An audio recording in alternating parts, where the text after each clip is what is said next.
Cheers, queers! What's on the big gay agenda today, Theora?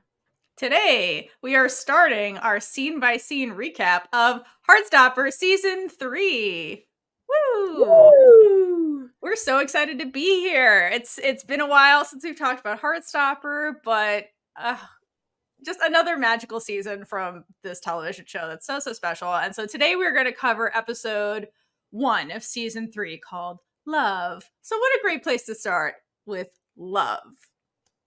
Yes, and today, of course, we had to have Alayna join us because Woo! she is an amazing volunteer and also a resident Heartstopper expert. Yes. Seriously, she's got it covered. She knows everything. I'll wear that crown with pride. Thank you, Kaitlynn. That's so sweet.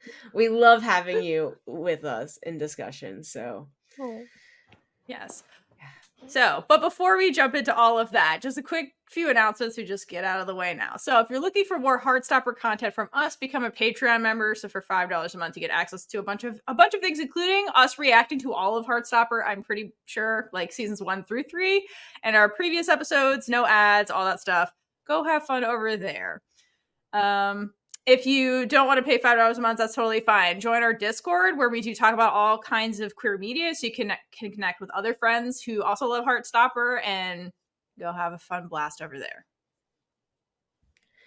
And make sure you're following us on all the social media platforms, because who knows what will still exist in the coming months.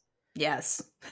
Or be actually a good place for us. Anyway, we're on all the things. Visit our website, biggayenergypod.com, if you want to learn more about all the different ways and see our merch. We got that too. Yeah, 'tis the season. Last thing. Okay, normally before we start an episode, we usually rate the episode using the Lesbian Jesus hydration scale. But since Heartstopper is a perfect television show, there's literally no point because it's always at least a 10 out of 10. So we're just going to skip that because it's Heartstopper. It's pretty perfect. We should still hydrate. We will hydrate. If you have anything, Alayna, but for Heartstopper. I do. You gotta have hydration when you come in here because we talk a lot. Yes, indeed. Also, I apologize. I'm quite sick today. My voice sounds so weird. There's nothing I can do. If I could, I would. Show love for Kaitlynn in the comments. All right. So speaking of love, let's get into love. All right. So season 3 begins in a way I wasn't expecting. It starts with Tori in her room, which I really wasn't expecting that, but I'm happy that we start with Tori. No, I remember us watching this and we were just like, who's that? Because it's just like not something you would expect. It's amazing though. It's amazing. And we haven't been in Tori's room in the television show. And we did know going into this that like this season of Heartstopper was going to overlap with Solitaire, the novel. So like this was very exciting for a lot of reasons to start with Tori. And so she's just in her room minding her own business with her glass of diet lemonade and a straw. So classic Tori. Gotta have that straw. But because we get Tori's room, it's the perfect opportunity to actually look inside and see who is Tori, because she's usually just in the corner with her diet lemonade, looking like she's about to kill someone, but she won't because she has her straw. Unless she doesn't have her straw, then we all run. But I find her room looks very relaxing. It has warm and like natural earth tones, like greens, browns. It feels like you could relax in there. Kind of like candles are all around, but it's just lights. And then I noticed that there's a postcard from Charlie to Tori from last season. And it says, "Dear Tori, Paris is amazing. Me, Nick, and all our friends are having the best time. Although there's been some drama with Tao and, well, a lot has happened. I'll tell you about it when I get home." And it's just so cute. I love that he sent her a postcard in Paris. Like, they weren't there that long, but he was like, I still need to send her a postcard. I'm curious when, like, at what point in that story he, like, wrote that postcard, too. Right. Because he was having a time on that trip and, like, still found time to, like, write Tori a postcard. Which is really cute. You know what? I didn't think about this. When they're at the little shop, that must have been when he got the postcard. Like when he's thinking about holding Nick's hand and he sees Tara and Darcy like give a little smooch. That must have been when he got that postcard. You're right. Why am I just not realizing this? Dang, you're right. I was also wondering that too. See, this is why you're here. You're a Heartstopper expert. Yes, good catch. When he found time to write it is another question, but I know. Mr. Shelton, when he got the postcard. I also will say I love in Tori's room at the like when the opening shot is basically like this little like Charlie and Tori shrine too, because not only is there like the postcard, but there's like pictures of them when they're younger, and like it just goes to show like already like they're establishing just how much Tori cares about Charlie, because it's like we don't see her a lot, and usually she's making like sarcastic comments and stuff, but like she loves her brother a lot. So I like that they're just kind of showing that even in her room, there's space for Charlie in there, like her sanctuary. There's also lots of cats, which she's a cat person. Makes sense. I think it's safe to say that Tori is a cat. Yeah. Oh yeah. Tori's like a black cat, I would say. Yeah. Speaking of black cats, there's 2 black cats hugging on the shrine.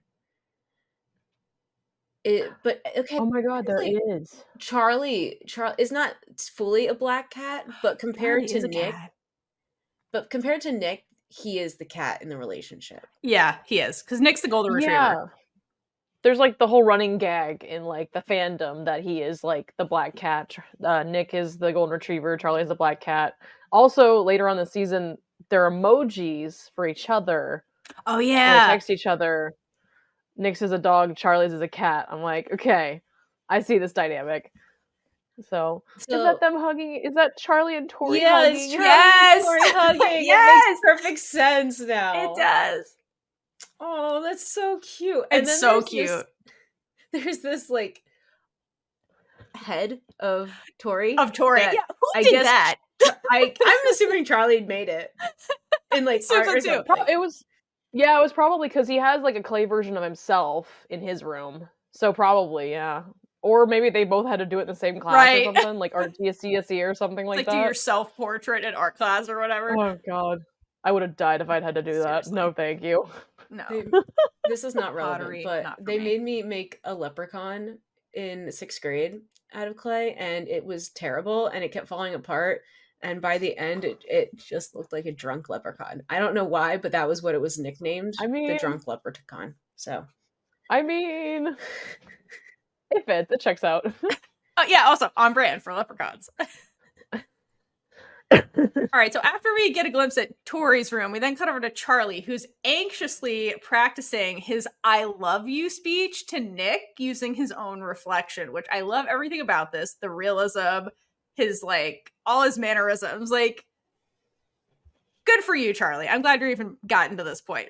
But what's really sad for me is in his practice speech, as he's saying I love you, he still slips in lines about like, hey, you don't have to say it back. So, which is like, it's such a Charlie thing to do, but it's sad that like even in this very beautiful relationship he has with Nick, that's very secure feeling, like he still doesn't feel like worthy of like Nick loving him back. Like he still has that insecurity in the back of his mind so much that it's manifesting in this practice speech, which is so sad. Like that Charlie can't 100% see how much Nick loves him, you know? It's so sad. He needs all the hugs right now. He does. He needs so many hugs. So many hugs. You know, the fact that he's saying the fact he's saying it with the door open. That too. Like, I don't. I could never. No, I could never. You at least lock it. I do kind of miss. I know that like there's all the reasons why they practically couldn't have Oliver in the show. I totally get it. But I do miss in the comics Oliver hearing this too and giving Charlie so much shit about it, and it's so funny. I'm like, like you have to read the comics to be able to just appreciate that scene. He's like, because he full on goes, well, what, you were just professing your love and you're saying, oh Nick, I love you so much, and Charlie's like, shut up, Oliver. You need to read the comments to appreciate Oliver. Literally. Yeah. The little element of innocent chaos that he brings is hilarious. Little 8-year-old, I think he's like 8 or something. I think so. 8-year-old brother. Oh, Such a gem. So funny.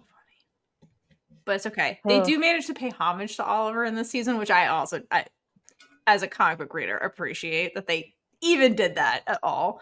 I know. Okay, but speaking of siblings being the worst, naturally, Tori overhears Charlie's not so quiet love confession to Nick. And so she like creeps into Charlie's room because, to Alayna's point, Charlie left the door open. He must have been so like out of sorts and like nervous he just forgot, I guess. But Tori jumps in there and then basically is like, I'm surprised you haven't told Nick this yet, like, because you can see their love from space. So she's like, I'm surprised it took this long for you to even get to that practicing I love you stage, which fair assumption as an outsider. But then they have this really sweet heart to heart where they're kind of like laying on the bed and they're talking about like Charlie's anxiety over like why he hasn't said it yet. And it goes back to like his practice speech. He's worried about pressuring Nick into saying something he doesn't mean. And then Charlie mentions that, like, he's like, well, we're going to the beach today. And then he's gone for 3 weeks. So, like, there's that whole anxiety of, like, not being able to see him. And, like, I guess Charlie's feeling pressure, too, to, like, I want to say it while I can, like, because he's going to leave. And I'm sure that having Nick being apart for him is going to just make his insecurities probably worse. Knowing Charlie. So, side note, I just want to bring up at this point, I love that it's summer because they're going to the beach. The show opens with Tori with a little fan, and Charlie is in a cardigan still, like classic Charlie and his cardigans, and he's got shorts on. So I'm like, Charlie, I just love the commitment to the Charlie Spring wardrobe, even in summer, which is little cardigans. It's also kind of sad though, because I believe like he feels like he needs to wear something baggy over top, and like he doesn't. Because we see him later like choose between like a long sleeve and short sleeve shirt. So there's a lot going on with him.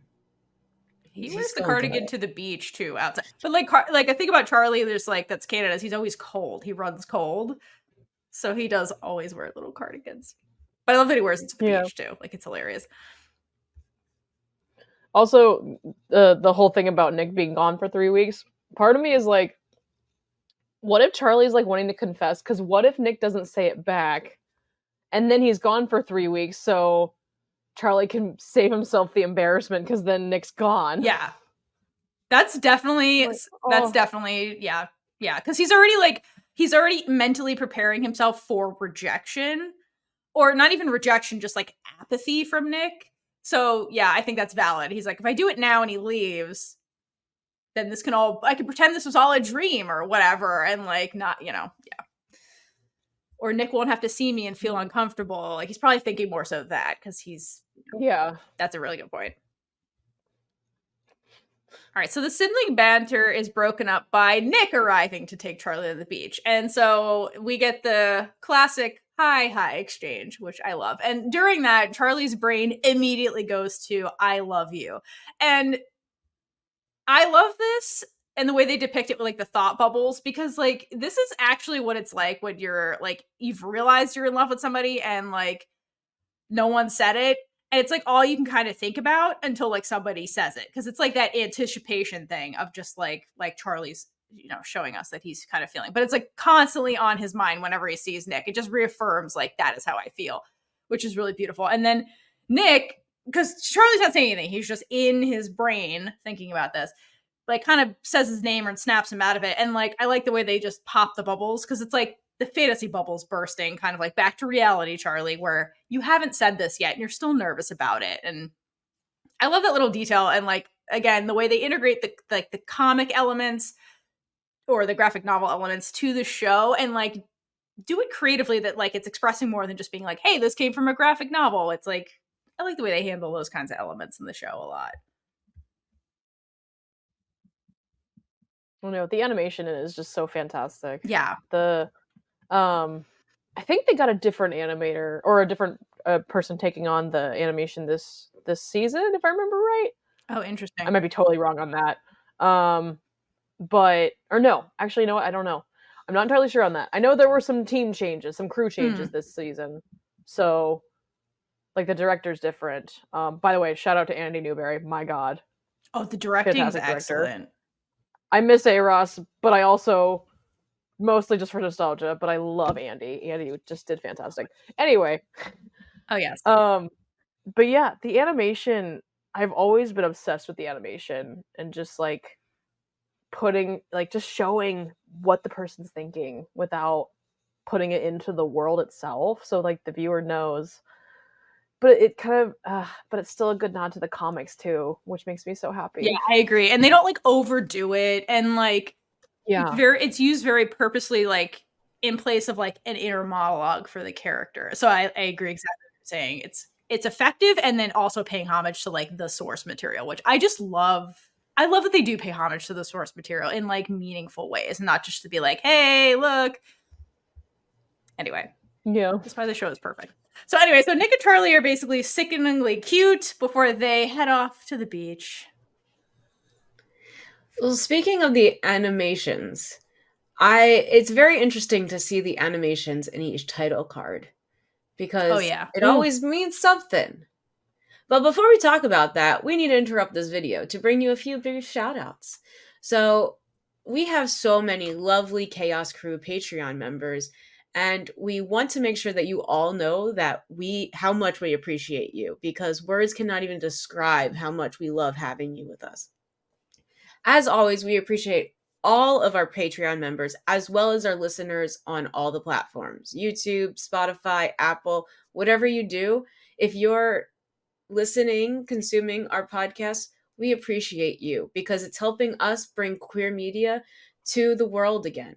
Not again, but you know what I mean. Anyway, continuing to bring queer media to the continue. world. Thank you. Oh my God. Well, we can. Sorry. We couldn't do this without you. So thank you. All right, but now to the specific shout outs.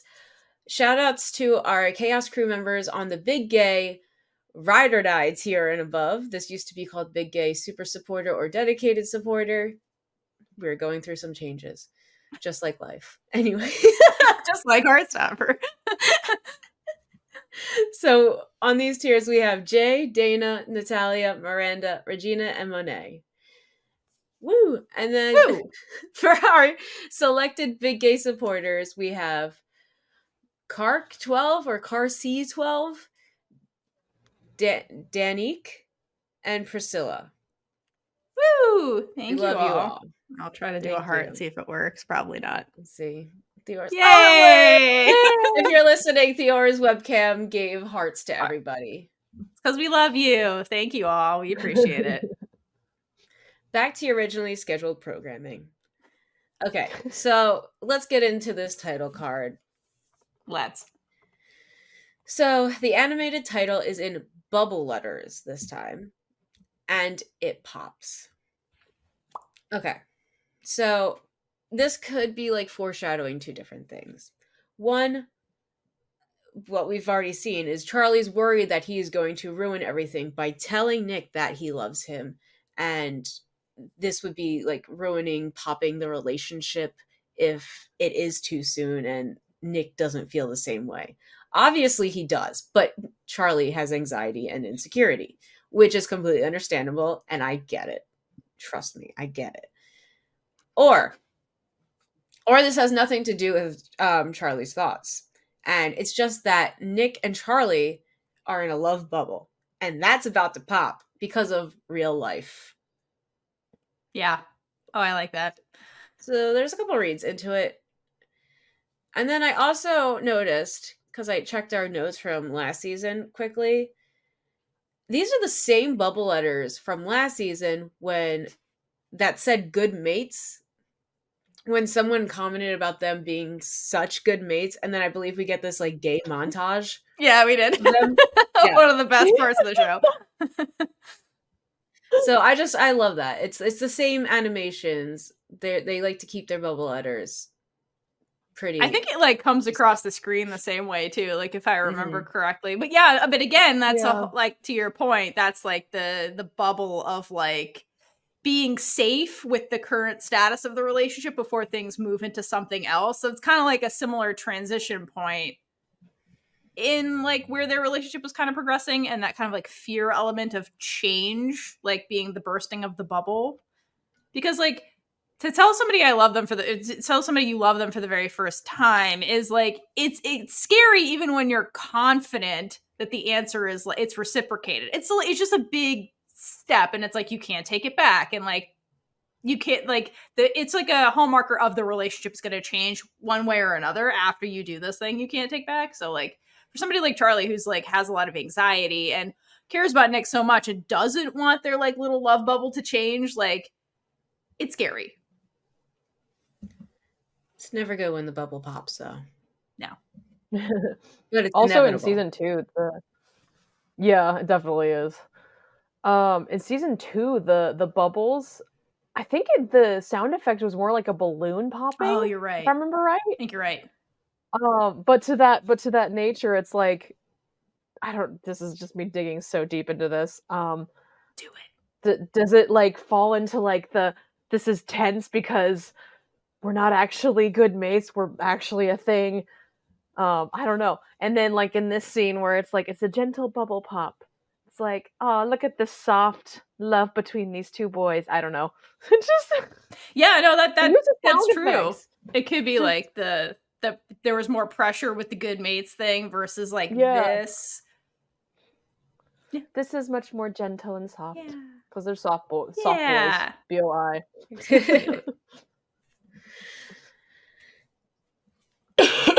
Sorry. All right. So the next scene is we see Tao and Elle are in the car together heading to the beach. And we don't see them. We see their hands. So Tao is trying to be charming and he like kind of taps his fingers towards Elle's hand to hold it. And like this would be the first shot we get of them because Tao is always a goofball. So of course we get something like scene. Out there. But like speaking of love bubbles, we go from the love bubble title card to these two who are like so deep in the love bubble. Like, yeah, I feel like love bubble. I mean, again, the title card's very apt because there is a love bubble for everybody. That I think this episode really should have been just called Love Bubble. Okay, I think they also pay homage to the comics because like the chapters are kind of named these things, but like how funny it would be if it's like Love Bubble was the name of the chapter. I mean, it fits. So Tal suggests dinner at his place, but I was like, didn't we have pizza at your house 4 times already this week? I mean, pizza's great, but I feel like this is because Elle said that she really liked the pizza the first time and like was like, this is such a great night. I love the pizza. So Tao's like, yes, we'll do it every night. We'll do this. He wants to recreate the same thing so he can make sure that she's always happy. Because we saw with like the first date thing, he was like insecure, like, will she like this? What do I do? Well, he knows that she likes this, so let's just keep doing it.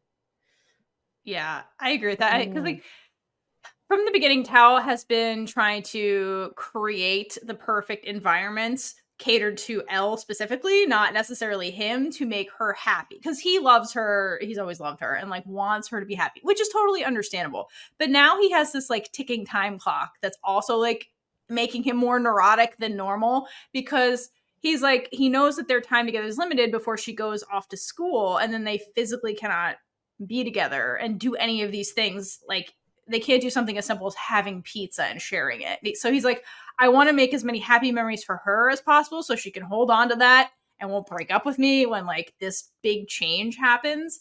So I do understand that from his side. And I think the other reason this line is in here to say like, oh, we've already done this 4 times this week. It's again showing how much time they are spending together, like just the two of them in the limited time that they're having, because that becomes relevant going forward in the season when like their love bubble starts bursting, basically. Popping all over the place here. All right, but luckily Elle doesn't have to worry about having pizza again because Tao wants to cook a candlelit dinner for her. So cute. Which now gives her something to worry about. Tao in the kitchen? Scary. But Tal thinks that the power of romance will magically make him be able to cook this fantastic meal. And like it's such a teen way of thinking of things. Like as long as I put my mind to it, like I can do this perfectly with no experience whatsoever. It was also Disney's fault. Yeah, that's true. Yeah. Okay, so like in media, it does seem like people can cook anything. Like no matter what. Like they can just cook it. Everything turns out fine. But luckily Heartstopper is here to swoop in and tell and teach us a valuable lesson. Love won't magically make you good at everything. And that's okay. It's okay. You can Okay, figure wait. out different ways. Speaking, because like to me, that's the Disney lesson. They're like, love solves all your problems. But Oh if my you get God. into love Marvel and watch Agatha all along, sometimes love makes you worse, and that's also entertaining. And that's realistic and fine. That's the Love makes you worse. Theora, that's the perfect thing. Oh my God. Especially if it's, you know what? No, I'm not gonna say it because it's No spoilers spoiler for for the show. Kaitlynn yet, but oh my God. Oh, Which, by the way, if you're listening out there and you haven't seen Agatha all along, go watch it because not only is it entertaining, but like Joe's in it, and Joe does an amazing job in that show. Like his acting is very good. I'm very happy. and the American accent. It's weird, but he does a Yep. great job. Like, I really need to finish the show now. yeah. Oh my God. My app's oh my not God, working. Yeah. Anyway. Oh, come we on, could talk Disney. about it. Fix Bring your Alayna shit. back. Ooh. Yeah. Yes. Yes. Alayna, would you like to do that? Do what? Come back to talk about Agatha. Oh my God, yeah. Good. We wanted an excuse I to talk figured that about would be it. the answer. Always. Always. Love makes you worse. That's Agatha all along. It's great. Anyway, Love Love that makes you should be the worse. caption of the episode. Love love makes you worse. Yeah, no, totally. Oh my God. I don't fully know what this means yet because I feel like there's something big happening in the last 2 episodes. So Oh, yeah, I I should go feel do it. that later today. You should. Can't say you know, anything, Mm-mm. but yep. I'll let I you plead the both fifth. know when I finish it. We Do have that. a channel Okay. in our Discord about it too. So if anyone listening has seen it and wants to talk about it, there is a channel for it. Come join. Okay. So again, Tal's on his power magic of romance. And this just makes Elle laugh, which So cute. I think is all Tal really wanted to do with this. So he succeeded. I mean, he is Yeah. charming and his ridiculousness is endearing. And that's like, that is at the core of their dynamic, that they're just themselves and they find each other adorable and amusing. And that's like, that's the purity of their relationship that I love. It's so like, they just love who the other person is, which is so cute. Yeah. And then we head to Tara and Darcy because we're just speeding through all of the characters. We need to figure out where everyone is on their way to the beach. So Tara and Darcy are racing to the beach. Tara is winning, very clearly. But not only is she winning, but she has to carry multiple bags in her hands while Darcy has like just a backpack or like stuff like that's on her. Well, Tara's like literally has her hands full running with stuff. Okay, but let's talk about the metaphor of that, because like Tara is juggling a fuck ton of things when it comes to like school and like the transition into the next realm of her life, whereas like Darcy's kind of like the lackadaisical, like I'm gonna take a gap year kind of person. So like she's got less baggage than like Tara does at this point. It's like the responsibility things that are weighing them down. But Tara's still winning because she's a strong woman, and I respect that about her. Why did, when I first saw this scene and they're running, my brain just went, let's go lesbians! Okay, Darcy would 100% join in on that. Like, if she Oh my was God, hanging absolutely. out and Billy runs by, she'd be like, yeah, like, no thoughts, just run with him. Oh my God, yeah. Oh my gosh, no, Yeah. I can just picture that now. Yeah, no, she would be, like, at the front of the pack, too, like... Well, she'd try to be. She'd probably be at Yeah, the that's back, true. but she'd be trying to be at the front. She'd be trying her best. Okay, so this is a good segue to talk about right now.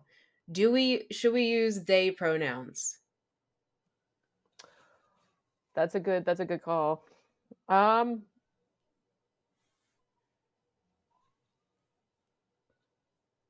We can, like... I was gonna say, like, it probably fit. I don't know. Because I'm like, I mean, it is a spoiler, but it's like, I mean, does that matter? Because it is the pronouns. So, Yeah. Because it's like you use the same pronouns in the past as well, even when you're talking before. So I was just curious. I didn't know what you both hmm. thought. So I wanted to bring that up before we I continue. feel like, I guess, yeah, saying they probably is a good call. Yeah. Just going forward. Probably, if anything, for me, just to keep it in the habit too. Yeah. Mm-hmm. For the future. Okay. Darcy does this season go on a journey of gender expression. Darcy's not there yet, but Darcy does. So we'll switch to the preferred pronouns of they, them now and just, yeah, we'll do that. Yeah. Okay. Back to the actual scene. Tara calls Darcy a slow coach. And of course, me being me, I had to do some researching and like look more into it because I've never heard this. Yeah, me neither. So it is the equivalent of saying slowpoke in America, which is fairly obvious because slow coach, slowpoke, like I put that, it's pretty easy to put together. But the meanings behind it is interesting. Okay, so in the UK, slow coach originated from the term stagecoach, which was a vehicle that moved slowly. In the US, slowpoke originates from a device attached to pigs and sheep to keep them from escaping. I feel like slow coach makes more sense. It definitely does. Well, okay, so slowpoke, it's a yoke on a pole, and it's like to keep the pigs together or something, so like they're moving slowly together. Right, so they can't run, yeah. Yeah. So America would make it weird, wouldn't they? America would make it weird, yeah. I always thought slowpoke originated from the Pokemon. No, that makes more sense. That would be way better. I thought that's where it started, like Snorlax. Instead of the other way around. I know nothing about Pokemon, but that did come up in my research. It originated before Pokemon. But yeah, I was like, okay, yeah, it's probably the Pokemon was named because of, yeah, that makes more sense. But as a kid, I was like, oh, they're calling you a Pokemon when they say you're Slowpoke. Nope. I think the first use of slowpoke was in like the late 1800s. That makes sense, when you still had livestock everywhere. That makes sense. That checks out. I like the modern slang. It's a slowpoke. It's just way more relevant.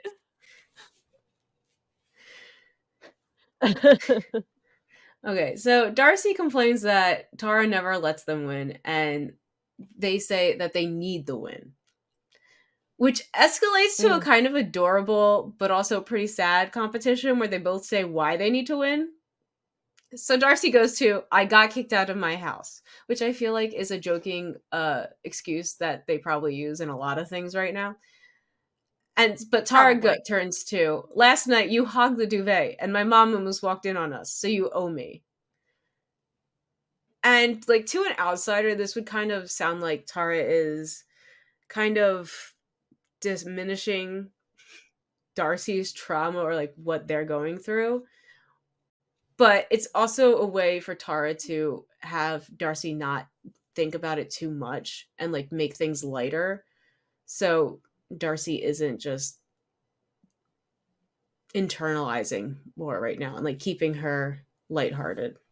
I mean, Darcy's hallmark trait is always like hiding behind humor. Like we've seen Darcy do this the entire show, like since season 1. So I think Tara knows Darcy well enough to be like, okay, this is triggering. We'll just make her, make them laugh. And, they keep it light. Also, like, Darcy comes in weaponizing the trauma, first of all, to be like, but, you should let me win because I went through, I was traumatized. And so, like, Darcy's like, no, like, don't fight. You're not fighting fair right now, which is valid.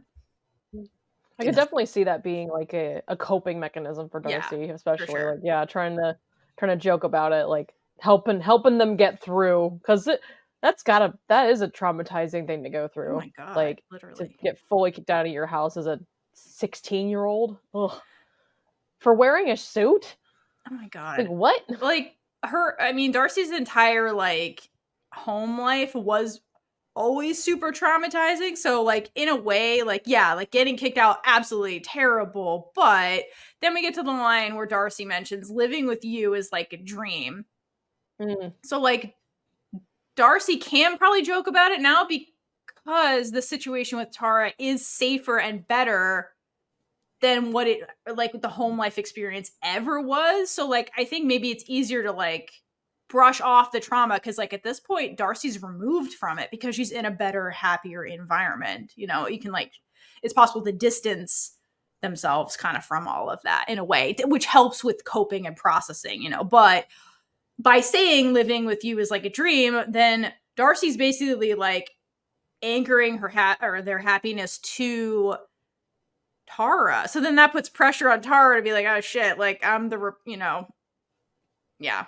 Anyway, all the baggage, right? That Tara's holding. I'm surprised that Darcy wasn't holding on to her as they were running, like trying to like hold her back. If we're gonna use that metaphor with this race, well, ooh, true, but you'll see that like Darcy loves Tara and like yeah, her independence and things like that. Yeah. Okay, but anyway, after Darcy says that line about the living with you is like a dream, we don't fully get a reaction from Tara quite yet because then a kiss happens and then Darcy again weaponizes her cuteness to do what, Kaitlynn? Darcy screams, "Head start," and starts running. Right. What a and cheater. Starting another race. Well, Tara is like recovering from the kiss. So like mean. That's just mean. But did you guys see the next shot though? Is that Tara still wins anyway? No, I didn't. I missed that. I saw that. Yeah, in the next shot, she literally is like first anyway. So it's like, so there was no point in the head start. Okay. There's like, no point in Darcy racing Tara if Tara's just gonna win no matter what. That was pointless. So say, don't mess with a dancer, Darcy. Seriously, no. She's the athletic one. Yeah. That's so funny. But now the group is reunited at the beach. And it's so I love that we're seeing the entire, even the extended group, all together so early on in the series. Yeah. And I noticed that Darcy greets Sahar first. And I just love how much she has been integrated into this group since we first met her. I love Sahar. Yeah. And then Charlie jumps on Nick's back and gets a piggy ride. And I was thinking about this. Like, did they even have a conversation about this first? Or is this just something he is used to? Like, oh, I have to prepare myself in like a split of a second because Charlie jumps on my back. Well, there in the shot you see that Nick hands Charlie his backpack so that he can jump on his back. Okay. So Charlie's like holding his backpack for him, which I thought was really cute. He's like, "Well, I can hold this for you if you hold me." That's probably exactly how that conversation went. Nick's like, okay. Okay, babe, I got you. Let's go, lesbians. No, let's go, lesbians. And of course, Isaac brought a book. But not just a book. He brought 3 books, like books plural. Like, and he's like flipping through and be like, which one do I read? And the book that you see Isaac read later is Genderqueer, which is a really, really good book. And actually, Charlie ends up reading one of the books. And we get the title of it later, and it's by his favorite author, whom we see later in the series. And I think the name of the book was 10 Things I Hate About Plato, which is really just objectively funny as a title. That is funny. Yeah, I need to go back and do research on this, but I know Genderqueer is one of the books that, like, a lot of certain demographic was like forcefully trying to ban. Oh, yes, it's like one of the most banned books of 2023 or 2024. I can't remember. I'd have to go back and see like how many of these books in the show that Isaac reads are actually banned books, and if that's the case, probably most. Wherever he gets these books, I assume from Troom's library, but if not from the actual library, like, respect to whatever library is providing these banned books. Hell yeah. We stand. No, that's a really, really good point. Well, are they banned over there? I'm not sure, but that's the thing. Yeah, I'd have to look into it. because I know genderqueer definitely is here in Yeah, America. it's very banned. Which is Well, there's a lot of being banned in America, but anything with the gays is getting banned. God. unfortunately. Okay. Yeah. Just let us be, please. That's all we want, just to live. But Imogen Oh my brought god. way too much stuff to the beach. She brought the fun. Love that line. I'm bringing the fun. And Sahar is very aware of it and has to comment because it's Sahar. And I love how it's the two of them like together lagging behind because And the they are implication is learning. that they've been talking off screen. So there's that. Mm-hmm. It's always a great time. Then we get Tao and Elle, and they're walking hand in hand. Of They are course. very attached. Like, that's all we've seen so far. They've been very attached in general, but especially right now. Until Darcy comes and breaks them up. And they hold both their hands, and it's just adorable. And they yell, the Paris squad is back together. And they do continue holding hands in the next shot all the way down. And I love it. The Tao and Elle are just like, okay, all of us are holding hands now. Yeah, I love that shot too because that is like a direct nod to the comics, and I got a little excited when I saw that. I was like, yes, just like little nods like that. Oh, once they I get love those moments. I mean, yeah, getting to see it play out, like the comics are so like well drawn that you can like you fully see it, and it like Alice didn't like change any of the way these characters looked, right? Like this is just what they looked like before the show. The actors, you mean? Pretty. Oh yeah, like in the the comics, like how they Yeah. look.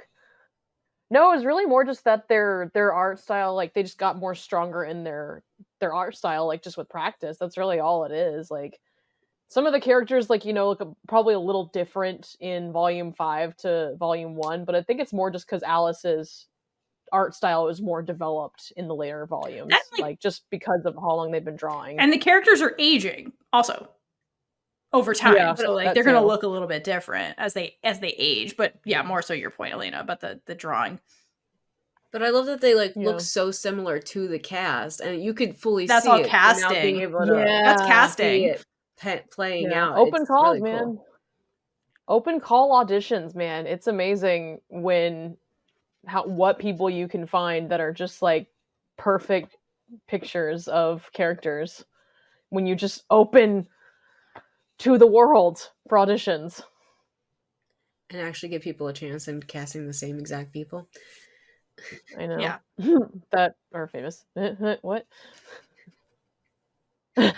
Once we get to the beach, Tara is the one given the task of blowing up inflatables while Darcy's cheering her on.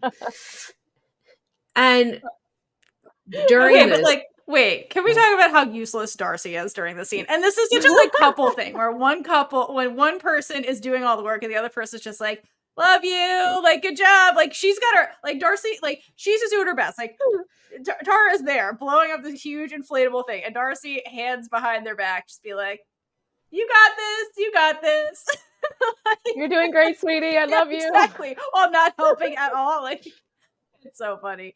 Well, there's only one air hole in this one, no, so I it's not know, like but you like... could help. Yeah, I know. It's just... No, I love it. That it's so Darcy too. It's so Darcy, exactly.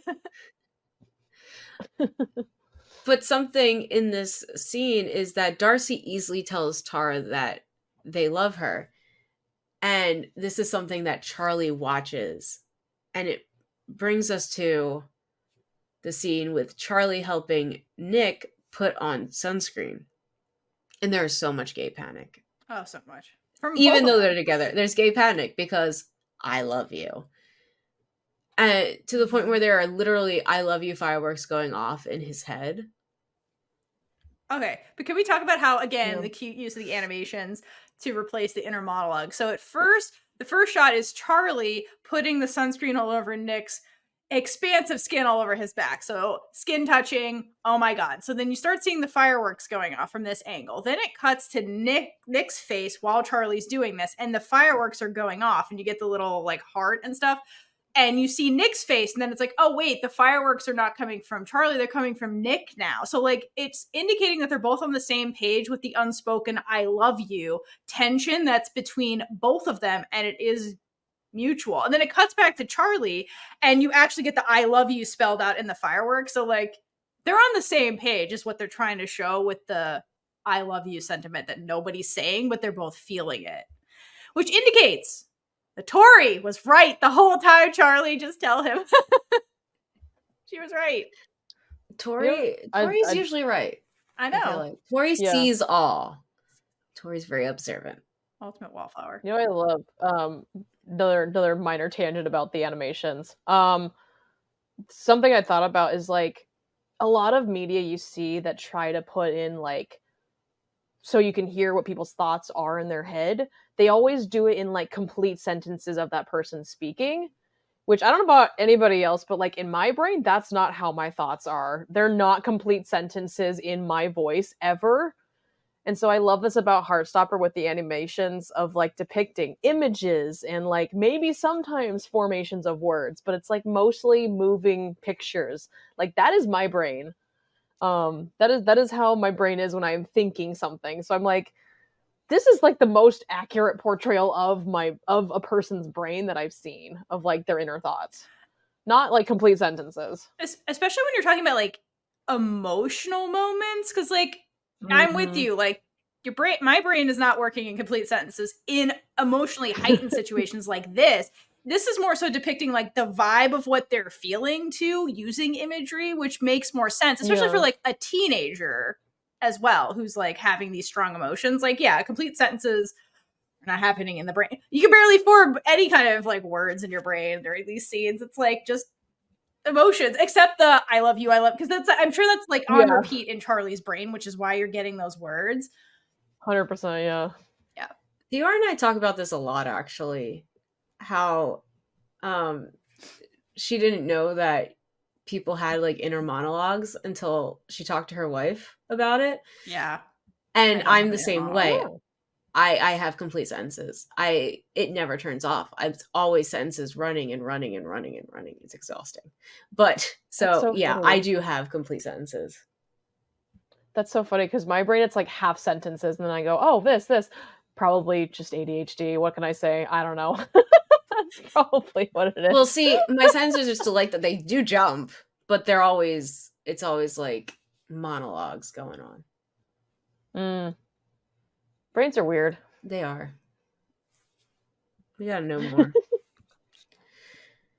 Anyway, Charlie's anxiety gets the best of him, and he starts imagining himself telling Nick that he loves him. And his thoughts aren't the healthiest because of his insecurity and anxiety. He conjures Nick to say thank you, but he thinks it's too early for him to say that. The biggest fear he has.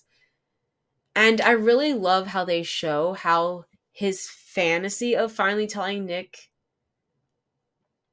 how he feels is absorbed by his anxiety / like insecurity, mental health, with the soft pink on the edges of the frame fading to this deep black thingy. I don't know what the word is. That takes over more of the screen. So like it engulfs all of the pink edges. And it's kind of like a fuzzy, like a black fuzziness almost. Yeah. That's how I would describe it. And if you remember the darkness that encroaches when Charlie's having these thoughts has kind of always been the animation since season 1. But if you notice, like the anxiety's getting like darker in this season versus like in season 1, it was more so like scribbled. So there was like, it's not purely black. It was like, you could see some light through it, but it's like this scribbling black that's like kind of like his dense now. It's more dense now. So it wasn't as dense back then. So as his anxiety is getting worse, like they're showing you in the animation, like just by like the complete blocking of light that's happening with like, to your point, how dense the blackness is getting in these visions. So again, attention to detail with the animation, that's really powerful to really get you in Charlie's headspace when he's having these like really anxious, really bad thoughts. They're getting darker, like literally and like metaphorically speaking. And it's showing how anxiety does have the power to absorb all the good thoughts, and it takes up more room than his happiness, and we literally see that, and I just love that. Yeah.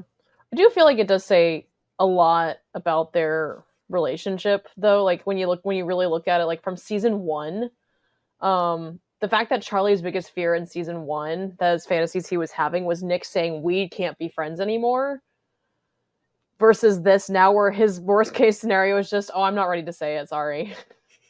It's not get away from me anymore. I'm just like, the fact that he at least, I don't know, like, it's still so sad, but it says so much about how comfortable and safe they are in this relationship already, because that is his worst fear. He's not, as far as we know, he's not scared that Nick's gonna break up with him or like leave him. He's just scared that it's gonna be awkward at the very least. Yeah, and like, I think a lot of this stems from that trauma with Ben still, where it's like, oh, still, I'm not worth being loved still, but to your point, he's not, it doesn't seem like he's worried Nick's gonna like walk away from him forever, which is an improvement, but still it's like that I'm unlovable trauma that he still unfortunately carries, I think. Okay, and then shout out to the directing, because I like the way, not only we talked about the animation in this scene, but I like the way how they use the natural lighting going on while they're filming this at the beach. And they take that advantage of that to kind of depict what's going on. So at first the shot is of Charlie, who's saying this to Nick, and Charlie, like the positioning of the sun is like the sun is opposite of Charlie. So Charlie's fully lit up and like glowing in the scene. And then when we switch to Nick, who's opposite him, the sun is behind Nick. And so if you've ever tried to take photos with somebody's got the sun behind them, like that casts the person in shadow. And so the director used that to their advantage, because Nick is fully in shadow when he's saying this, like Charlie's deepest, darkest thought to him. So I do love the way they kind of use that too. So it's like Shadow Nick saying this, you know what I mean? In Charlie's dark thoughts. Yeah, that's a really good catch. Yeah, use the backlighting to their advantage.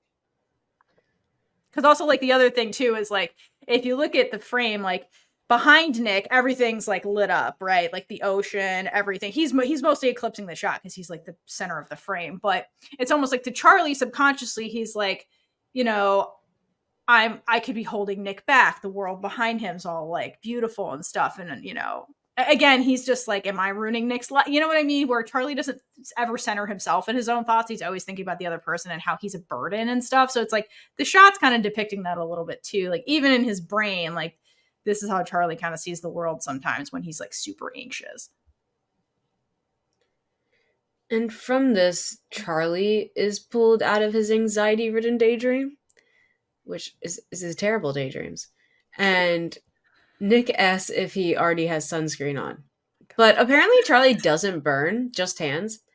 And Nick tricks him into getting some sunscreen on his face by like just rubbing his hands all over his face. He's like, you need sun protection. It's such a boy thing. It's very cute. Like, I love that they do that. And then they kiss, which is interrupted by Tara telling him to stop kissing his boyfriend and hurry up. But I love that Tara says it out loud to the public of the beach. And Nick doesn't freak out. He just goes with it, which is, again, Nick's security in the relationship, which is very cute. He's like, fine. Fine. Or all right. He says, all right. Like, so annoyed, too. So wouldn't you guys get so impatient? They've always been like that. I know. Yeah, I think that's so funny. Yeah, and then we move on to Tao and Elle, back to these lovey-dovey lovebirds. They have gone into the shop, and they're buying each other a little gift for their relationship. I just say, yes, the 15-year-old urge to tell the whole world about your new partner. definitely been there when I was 15. So yeah. Tao literally goes up to this woman at the counter and he's like, "This is my girlfriend. Yeah, we've only been dating for a few weeks, but it's been a whirlwind." And I'm always like, official girlfriend, official. Like, see, Official girlfriend. he strikes me 100% as the partner who's like, we have to make it Facebook official right now, and then brags about it on all the social media platforms. Oh my like, God. he's that partner, whereas like Elle is like more chill about it. Yeah, this poor lady at the shop Does not get paid enough for this. This woman is she like, does not care. Well, she gives him the my price God. that he pays, and he says, "Keep the change," so awkwardly, and I'm like, "That's 2 pence, dude." Like, literally. Keep the I get it's so funny, but like I know me as somebody who has worked in that kind of business, I would be like, "Dude, seriously." It's like, take it. I don't want it.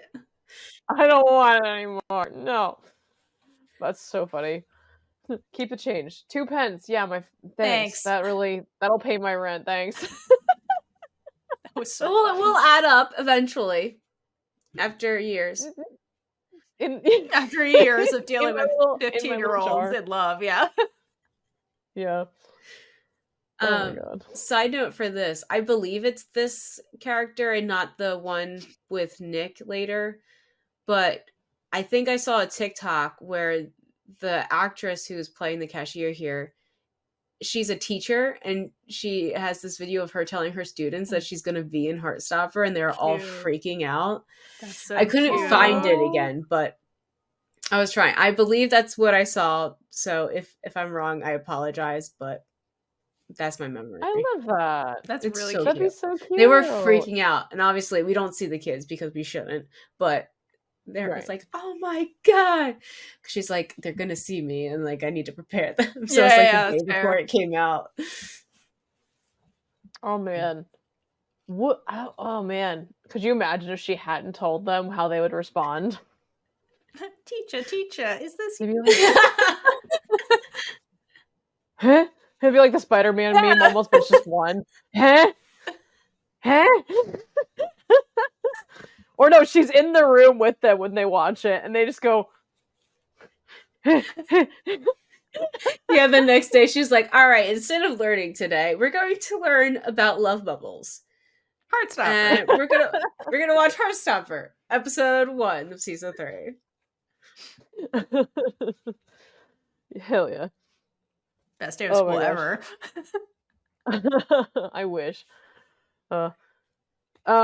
Yeah, so after this whole funny scene, they come out of the shop and they exchange their gifts, which is so cute. So Elle basically gets, Tao gives Elle this little bracelet. They have matching bracelets that they get, and it's really cute. I think it's Tao has one that has an E for Elle, and then Elle has one that's T for Tao, which is really cute. And Elle gives Tao this little sunflower thing. couldn't tell if it was like a little pinwheel or what, if it was just like a cute little like metal flower you can put in your garden or something, because I've seen those before. Yeah, I can't tell either. Like, it was really cute. So cute. And I love he literally just goes, "We're so ridiculous." I love it. Like, me and who when. My favorite part is that he looks to the sky and shouts, "I love it." Yeah. Okay, I love that part, but my favorite part is when Tao is gonna get the gift from Elle, the way he like closes his eyes and he like looks like the most excited child on earth when she's about to give him this gift. It's so freaking cute. It's just his excitement is so palpable. I love him. He's so thoughtful too. Like the best guy. Yeah. I'm not gonna lie, Tao kind of became like he's always been like a lovable character to me, but he kind of sort of moved up in my favorite characters list this season. I agree. Like for a lot of reasons that I could tangent about for a long time. Maybe we'll talk about it in future episodes. But we'll have the time. Just there's a lot of him. Like so much. First of all, Will Gao just he's such a good actor. Bringing this character to life and how complex of a character Tao really is. Like, just like he's got so much going on, and you can see so much love in this character despite all of his like shenanigans, his silliness. It's like you see the love at his core, and I'm like, ugh, just I love Tao so much. You love Tao. Yeah, I love. This is a thing with the show.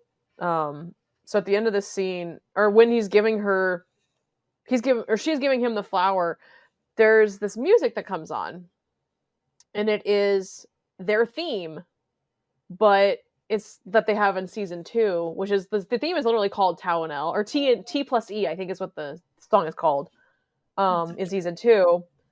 But now it's in a new key, which is like one of the biggest themes that they have in Heartstopper that I love so much as like somebody who studied music. I love that they have like they take music, they kind of fit it into the new scene in the season, but there's a different key. There's like so many different things. So like in season 1, there's like the scene where Nick is like, "Do I want to hold Charlie's hand?" in episode 2. It's like super cute. But then episode 3, right after they kiss and Nick comes back to try to find Charlie, it's the same melody, but in like I think it's in minor now, so it makes it angsty. Yeah, and it's like and I knew it immediately. I was like, this is so cool. Oh my god, that they do this. And they did the same thing like with a bunch of different songs from like season 1 that they brought into season 2 with a different key.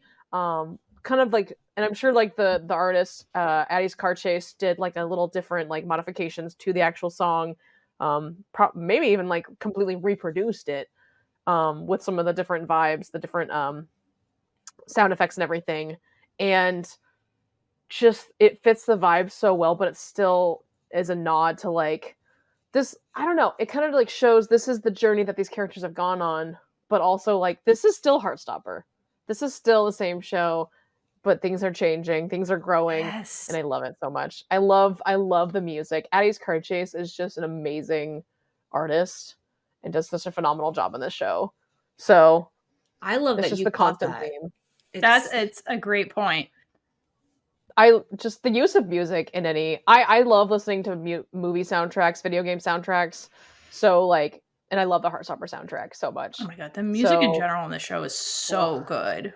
It's so good and I know. always fitting for the scene. And like you mentioned, importantly, the character change and growth they go through. Like you said, because people sometimes have this fear of change, but it's like I like the way you put that. It's the same people. They're growing up, and change is part of that process. Like it's still Tao and Elle. It's just Tao and Elle in a different place now, and the music is showing that. So like it's a really excellent point.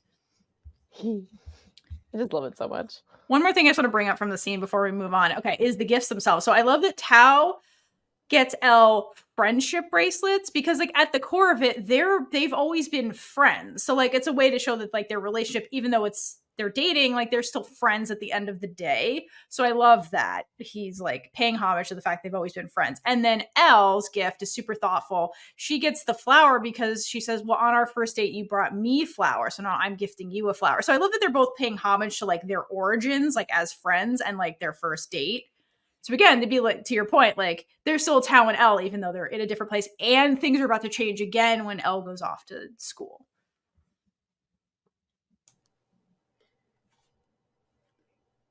Kaitlyn's so moved by this. You can't speak. It's okay, Kaitlyn. It has nothing to do with the fact that I can't breathe. Not at all. Okay, please don't die. Okay, so this scene ends with Tao mentioning that he wants the most romantic summer ever before Elle goes to Lambert.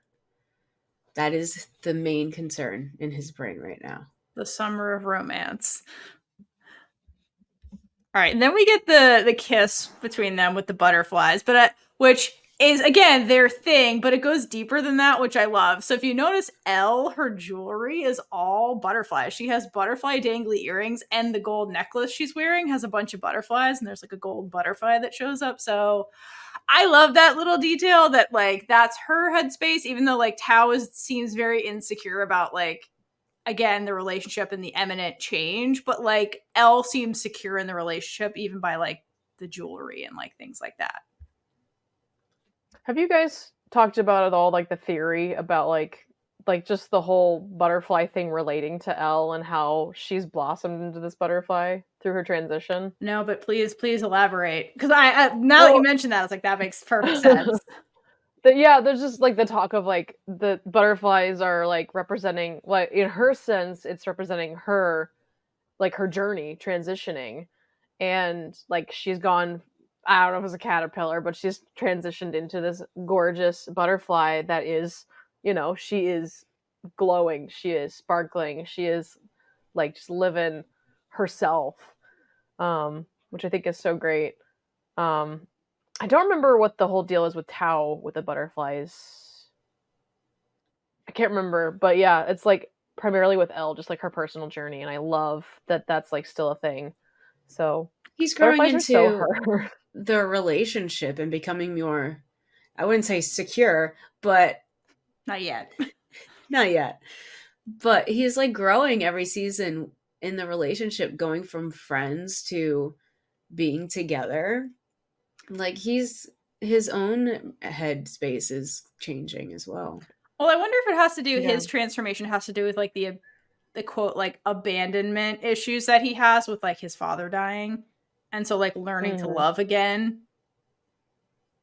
Like, yeah, because we don't know his dad, but when you think about it, like in the show, that happened 3 years ago for him, which 3 years, when you really think about your dad, that's not a long time. No. And some losses like that you carry forever, and it's like time doesn't fully heal it, but like you learn to live and love again, which I wonder if it's his transformation, his metamorphosis. Because when we first met him, he was much more like, he seemed more closed off and more aggressive towards people, and like now like Tao is like the loving glue that holds everybody together. So like I wonder if that's his thing. If you have theories about the butterfly for Tao, let us know in the comments, because I would love to hear them all. Yeah. Okay, so after this scene, we get Nick and company getting ready to play volleyball. Immediately, everybody's like, Nick versus the girls. And he's like, what? That's so mean. That's literally me versus 4 of you. Excuse. And it's like, I get that Nick is like athletic and he plays rugby, but like, no, guys, come on. Yeah, that's ridiculous. I love it. Equality. Darcy immediately is just like, I got you. I'll be on Nick's team. And I think it's Imogen is like, but Darcy, us girls stick together. It's such an Imogen line too. It is like, she means well. She's like so unaware of what's going on, but I think it just she means well. Imogen, I love Imogen. She really means well. She does. She just doesn't know. So, and Darcy immediately just goes, I don't care. I hate gender, and it just I love Darcy. It has just great one-liners, but that's definitely like one of the top tier one-liners for her. I don't care. I hate, or for them. I don't care. I hate gender. And I love how Nick immediately high-fives Darcy. Like, yeah, fuck gender. Also, I need a teammate.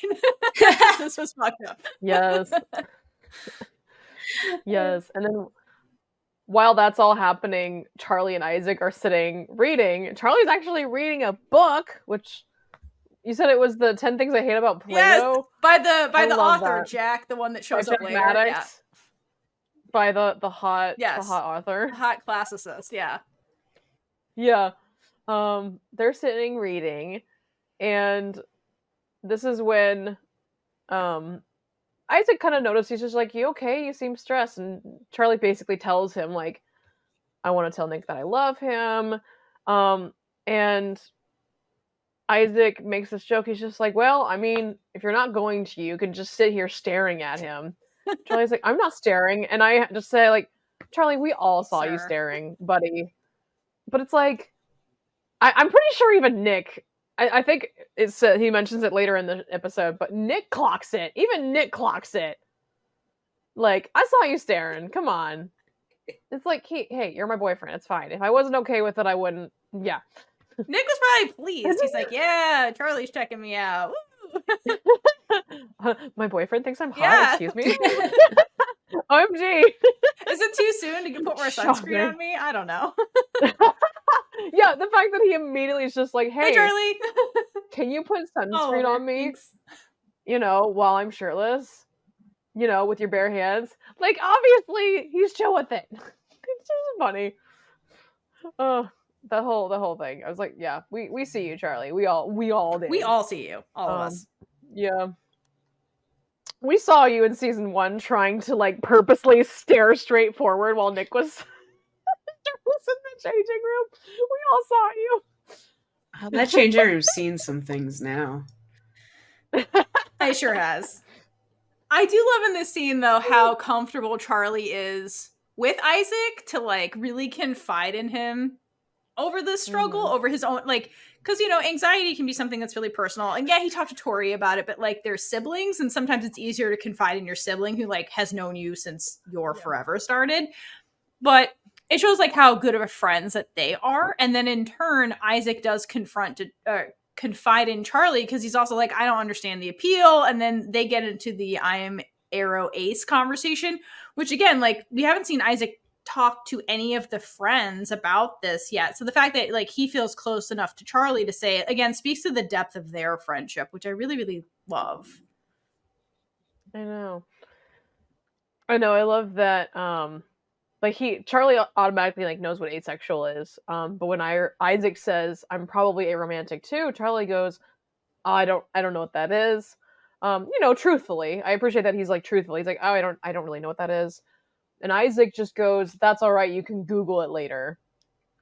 Which I just loved so much because like the amount of like when somebody says, oh, I don't know what that is, the immediate urge or the feeling that you have like you're obligated to explain. And it's like I love that he immediately is just like, I'm not gonna do this. It's the perfect response. Google's a thing. Yeah, because Google's a thing. But he says it in such a sweet way. Yeah. Yeah, he's just like, that's okay. You can Google it later. It's never like condescending or like angry or anything. It's just like, okay, you can do it in your own time, whatever. I love that how it's just so handled. Well, and then Charlie goes, you can tell the others, they'll be supportive, and Isaac says, I know they would. I just can't be bothered to give everyone a vocab lesson. I've never felt so seen by just one line when it comes to like trying to come out to your family, friends, anything. Like just like trying to tell people, because I think it's even talked about in season 2 when Nick's trying to come out as bi. It never stops. Coming out is just a thing that never ends because there's always going to be new people that don't know your sexuality, which obviously, ideally, we live in a world where that shouldn't matter, but yeah. But yeah, and you don't know if it's even safe to tell somebody and come out, right. And that never ends. Yeah. Like I'm dealing with that right now with a couple of people, and it's just like I don't know. And then you're like, I can't really fully be myself, and it's like not that it changes the way I act, but it's just like I have to be careful and think about what I can say. Yeah. Well, even just like trying, like when you tell somebody something, like saying that, like if Nick's saying I'm bisexual, somebody's like, what does that mean? Right. Like it's not even that they're not accepting, it's just like trying to explain it. That itself's got to get tiring. And so it makes you just like, I don't want to have to keep doing it. I don't want to have to keep explaining myself. It's the feeling of like you almost have to defend yourself. Yes. And like why you are the way you are. Yes. And it's like you shouldn't have to do that because that's just how you are. That's part of you. Yeah, it's like a critique on like allyship a little bit, handled in a beautiful way, because there's always this critique of allyship that like it's on the onus of the person in the marginalized community to teach the ally.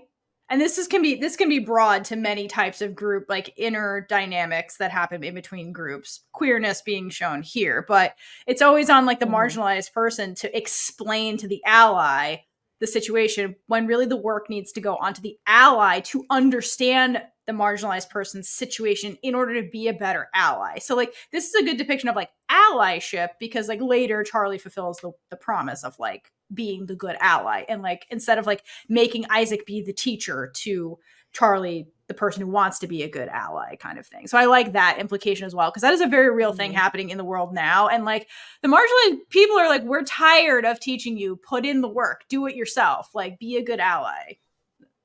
Yeah, we're just existing. It's not our job to educate Correct. you. Yeah. Kind of thing. Correct. Yeah. But yeah, he says it in such a sweet way, and I love that. I love that it's like there is no hostility in this situation at all. And it's like so there's like no tension, there's no drama, so it's easy to watch, to still approach. It still breaches the subject without, it just makes it feel normal, and I love that. It just feels like a normal conversation between two people, and I love that. Yeah, and it's like a healthy way to set a boundary from like Isaac's perspective, which is also like a good thing to depict in TV. Yeah, I love that. Also during this, I believe Charlie says, "I love you," to Isaac. And I just love seeing how easy it is for him to say, "I love you." I mean, like, to other people other than Nick. So it's a kind of like the comparison between that, like the different types of love, how it's easy for him to say it to his friends. But I just love that they're having teenagers say they love each other to their friends, because I don't know, I feel like that's something that people don't really do. I'm very much like, I love you to everybody, because that's just how I was raised. But I appreciate that it's also to self-identifying men that are doing it, because there's not enough of that in real life, of men actually being honest about their feelings and then expressing them to their friends. And also, like, it puts the value on platonic friendships, which tends to get devalued in comparison to romantic relationships. And like, I think the Arrow Ace characters like Isaac really shine a light on that kind of fallacy, that it's like, why are you putting all this value on this? Like, there's plenty of love in your life already with your friends. And like, he goes on this journey of being devalued because, again, the lie of Disney, put out all your eggs in your romantic basket. But it's like, that's only one type of attachment. That's only one type of like community that you're forming with other people, like at the expense of your friendships. And right off the bat, like, Charlie loves Isaac. Charlie loves his friends. Like, don't forget about your friends. They're important too. So I think it's another good lesson that like Heartstopper's tackling with the friend group. All right. So let's move on. So now it's lunchtime and the parent squad is eating, and it looks like they're eating fish and chips, which classic English food. Also by the beach. It's like absolutely perfect. But for some reason, Tao, the child, is like, food fight, a one-sided food fight. Nobody else is engaging in the food fight. He's like throwing chips at people for some reason. Even though like everyone has their own plate of food, he's just throwing chips at everybody. I don't know why. It's just, it seemed like the thing to do, I guess, for Tao in that moment. I wonder if that was improvised, maybe. It very well would have been. Yeah. It seems like a very improv moment. It's so random. You're probably right. That'd be a very random thing to read in the script. Tal throws fries at every single person. I almost hope it was in the script, because I would love to just think that Will would go, bet, all right, I got you. But another thing with the food, we're showing the anxiety again, because when Charlie's looking at the food, it immediately... Okay, so let's step back. So when Charlie's looking at the food, we see the black fuzz come in, and it's on the edges, and then it's also the edges of the food. So it's very much the food's the issue right now. And as he looks to the group again, it immediately turns bright and everything goes away. So like, that is his issue. Being around everybody, that's not giving him anxiety at all right now. Yeah. It's just this moment right now. Yeah, I think that's further down. I mean, the audience also gives him a bit of anxiety, because there's still the blackness around the edge when you see them, like the friends. But it's like not the friends themselves. It's the situation of audience plus food. Because it goes away when... So Nick is the only person who notices this. And he stops eating, and then he comes over to Charlie. And then he hugs him and gives him a kiss, and that's when all the blackness goes away. So Nick is something that Nick's almost being presented as like the antidote to Charlie's anxiety, which like is good but bad, as we'll come to see, like the double-edged sword of Nick being the anxiety reliever.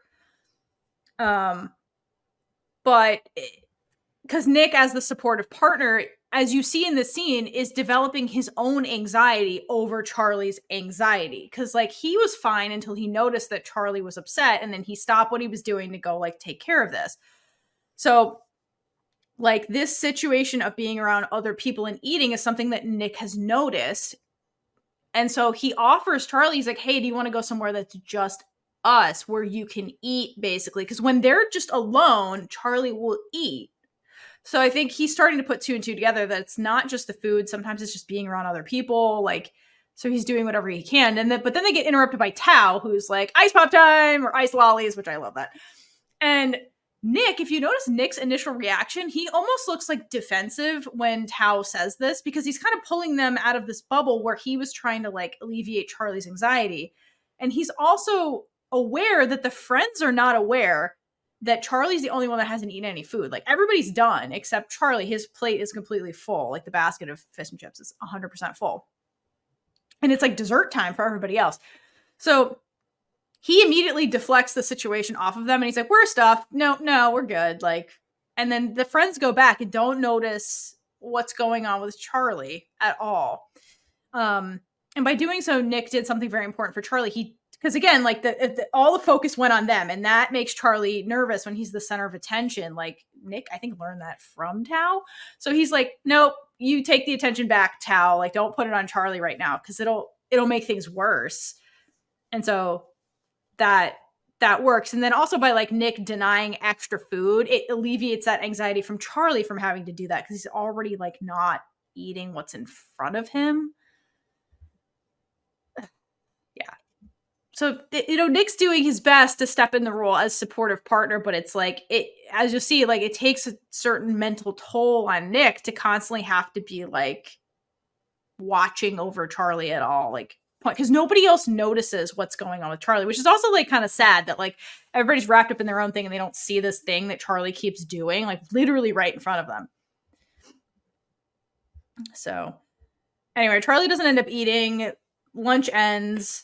And then they walk back to the beach from their like picnic spot, and the Elle and Tara and Darcy are kind of up front, like catching up or whatever, and then everybody else is kind of hanging back. And so Isaac takes the opportunity to point out the fact that Tao and Elle are codependent, and he's like, "Hey, it's like 3 minutes. You're gonna be away from her. You're gonna be okay. You're gonna survive there, buddy." And I think this is pointing out the codependency, but also pointing out that Isaac is starting to feel like excluded from all of these couples. Because if you notice, everybody's having a fun little beach day, but like Tao and Elle left the entire group. Like they were gone the whole time. They only came back for lunch. So again, showing that like they're prizing their romantic relationship over the friend group, because this was a friends outing for everybody to hang out, and like they left. And now they're suddenly back with the friend group. So he's also pointing that out, their behavior that's not fully healthy with what they're doing. That's a good point. Mm-hmm. Tao says it's perfectly normal for us to be spending all of this time together. And I was watching this with the closed captions on, because I'm just used to that at this point. And the captions actually say it's normal for us to spend all this time together. And I was wondering if that was what was actually in the script, and it was like improvised, it's perfectly normal for us to be doing this. Because it's interesting that the word perfectly is being added, because it's, again, we saw that with Charlie. Everything's perfect. It's going to be perfect. So it's kind of like they're continuing to use the term perfect when they're insecure, because Tao is very much insecure about Elle leaving and everything changing and not being able to do any of this. So... yeah, but I can see perfect. That. Perfect. Everything's perfect. It's going to be great. And Isaac's like, is it though? Okay. But actually, the person who actually points it out is Sahara, where Sahara's like, the honeymoon phase is going to end at some point. Like, don't worry, guys. They're not going to, meaning like they're not always going to be in this private love bubble, because that's what a honeymoon is. It's right. It's just the couples isolating themselves kind of thing. And Tao gets triggered by this because of all the reasons we've said. Because he's trying his best to really ignore that reality that Elle's going to leave him and just enjoy the time they have together and like make it as perfect and as romantic and everything as humanly possible.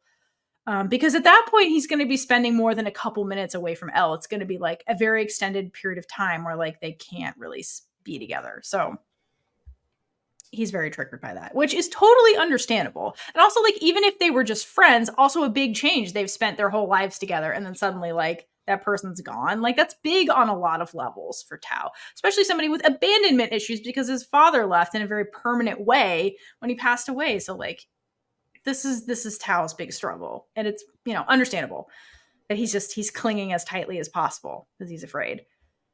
Yeah. I can only imagine too, like losing a dad, especially like everything that we know about Tao's dad, like Tao loved his dad and his dad loved him so much. Like he was in a very happy, like they were very happy. And for him to die for whatever caused his death, just assuming it was like probably relatively sudden. Yeah. Or even if it wasn't, like he was 12 years old, losing your dad. Losing somebody to death, somebody you love so dearly, like it doesn't matter. Like breakups, you know, you lose somebody, but they still exist. They're still somewhere out in the world. You just like most of the time, you just don't want to deal with them. You don't want to like talk to that person anymore. But to lose a loved one by death, that's basically the person you love so dearly being ripped from you. So I can only imagine like the anxiety he probably feels with Elle. Like even like no matter how much she can reassure him, like I love you, or obviously doesn't say that yet, but like I still care about you. I do want to stay with you. There's got to be that anxiety that something is just gonna take her away. Yeah. So like poor guy. Yeah. Oof. Yeah, you're right. I feel like he'll always kind of have that in the back of his mind no matter what. And it's something he'll have to process and get better at handling. But like, he's being very triggered, basically. Yeah. Tao deserves all the love in the world. Does. They all do, honestly. They all do. They all do. All right. So speaking of love, back at the beach, Nick and Tara have a conversation about their respective relationships. And I will say that their friendship is one of my favorites in the show. So I love the way they went from the dating thing to like, nah. And then they formed a really cute bond with each other that I love that it's always there. Okay. So Nick comments on the fact that like Darcy and Tara are living together. And he's like, oh, how's that going? It's like the dream, right? And she's like, well, I don't know. Darcy might move in with her grandmother or their grandmother. It's, I don't know. And then she's like, is it bad that I'm happy about that? Because again, Tara's carrying all this baggage is kind of the problem. And like living with your girlfriend is a lot, no matter what stage you're in, especially as a child when it's like they're basically children and minors and they basically have the one room.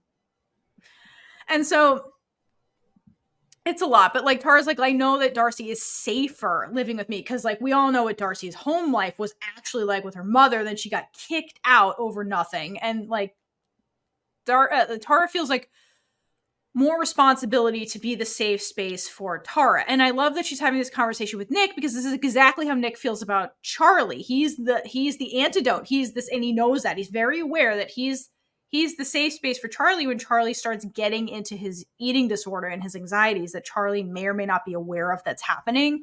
So like they're both feeling a lot of pressure in their respective relationships to be the safe space for their partners. And like to be somebody so young and handling something like that is a lot. It's a lot no matter your age, but especially when you're young and just trying to figure out who you are, to have to basically take on the weight of responsibility for another human being is a lot. And for Tara, sorry. I was just saying it's definitely a lot. It's so much. And for Tara, like she has that guilt element because she's like, I see how happy Darcy is. So it's like, I don't want to be the one to like burst her happiness bubble, right? If we're going with the bubble metaphor. And then Tara basically says the apex of it all. When someone you love is in trouble, you would do anything to help them. And then Nick's entire demeanor changes and he looks to Charlie. Because again, they are in the same situation, these two, as the supportive partners, trying to help their other partners who are going through some real shit right now. And it's like, they love their respective partners and would do anything. And like with Tara, you see, she's kind of already doing something at the expense of her own happiness to help Darcy. But it's like, is that really the best thing? Is that the healthy thing? And that's kind of the dilemma that we're in, because Tara also expresses, she's like, I have my own shit going on. Like, there's sixth form that I'm nervous about. I have to figure out what university I want to go to. And like, basically becoming an adult, you know, and then that's a lot on its own. And then to take on all of Darcy's trauma and baggage, like Tara is carrying so many things, you know, like the running scene. And then with Nick, you can also see that he's doing the same thing. He's sacrificing himself to help Charlie, because Tara's like, aren't you worried about all these things too? Because we're in the same grade. And Nick just like clearly hasn't even thought about it, because he's been so wrapped up in figuring out what the hell is going on with Charlie that he's neglecting his own needs to focus on Charlie. And that's like the double-edged sword part of being the antidote to Charlie's anxiety. It's like, then Nick can't thrive because he's also carrying extra baggage at this point, you know. Not saying it in a bad way. It's just like, that's like kind of the cost of doing this, especially as a kid. And he's trying to do it all on his own too, is the other piece. So without being specific, Nick continues this conversation with Tara and mentions that, you know, I have something really challenging I need to talk to Charlie about. And like, Nick does not know how to approach this, because who is ever prepared to have these huge conversations? And like, Tara's in the same position. She's like, I feel like I need to tell Darcy to get the hell out of my room for the sake of our relationship, because I need space. But how do you have these conversations when you're the antidote, you're the safe space for the other person, right? How do you do that without hurting them? Like, how do you take care of yourself without hurting the other person that you're like also taking care of? It's a very real dilemma. Like, how do you set boundaries, right? It's kind of like the situation, at least Tara's. And so Tara just says, like, Nick, you're doing your best. That's all we can really do. Like, you're kids. Like, you can't be expected to be perfect and have all the answers. Like, trying your best is all you can really do sometimes, you know, and you can't beat yourself up about that. So before this can like continue, Darcy runs over and like basically whisks them away to go play in the ocean. Like, go be kids and have fun at the beach. Today's a beach day. And while they're out in the ocean, Nick overhears Tara telling Darcy, I love you. Which, like, why do these boys keep overhearing these the lesbians like being in love? Like, Nick is always like constantly third wheeling by accident Tara and Darcy. And like, not in a bad way. He's always like, oh, you guys are so sweet and cute and I wish I had that. And like, every time, like, remember the dance? And then Charlie was in this position 2 minutes ago, and now here's Nick. We're tuned into the lesbians. Was there one of these kinds of scenes this season too? Because like, I don't this know. is similar to season 1. Like, yeah, when they're dance. kissing at Harry's party, Nick is just the bystander. Did we get this in season? Wait, I don't remember. or is it just like a nod throwback or something? Like a throwback to. Huh? Because if there was a scene like that in season 2, that would be so funny. This theme, the third wheeling. Well, Charlie was kind of the third wheel in season 2 when they're at the shop. Yeah, he was in Paris, but Nick was there. Oh, I don't know. Is that just the theme? Is everybody's third wheeling the lesbians? It is, because I feel like their relationship moved lesbians. Their relationship moved faster than anybody else's, and so like they're already like living together, and everyone else is like, damn, like, how do we get there? I mean. Let's go lesbians. Let's go lesbians. But the other thing I love about this scene in particular, because after like coming off the cusp of that very heavy conversation where like Nick was privy to Tara's relationship troubles, essentially from her perspective, like to come and watch like her and Darcy being super carefree and easily affectionate despite knowing what Tara's going through. And like, I think that that's ultimately a good thing. And Nick's like, wow, I wish that like Charlie and I can like still be carefree and like loving even as we're dealing with something really real and really heavy, you know? So, I mean, at the end of it, like Nick is like kind of like laying in the tube and looking up at the sky, kind of just like contemplating like, okay, I'm going to have this conversation with Charlie about his eating disorder and it's not going to be easy. Like all I can do is my best. That's basically where we end it. There's too much going on in his brain. There's so much going on in everyone's, and that's life. But Sure and is. that's, I mean, the Heartstopper just tackles everything so beautifully. Just It does. because everyone, especially adults, because they forget what it's like to be a teenager. They're like, oh, they don't have to worry about anything. They don't have bills in this. But there's so much going on, and we see this like we're brought back instantly to everybody's issues that's going on, everything that they have to think about in their head on a daily basis. It's not just school. It's not tests. It's not just having fun. there's some real shit going on. Yeah.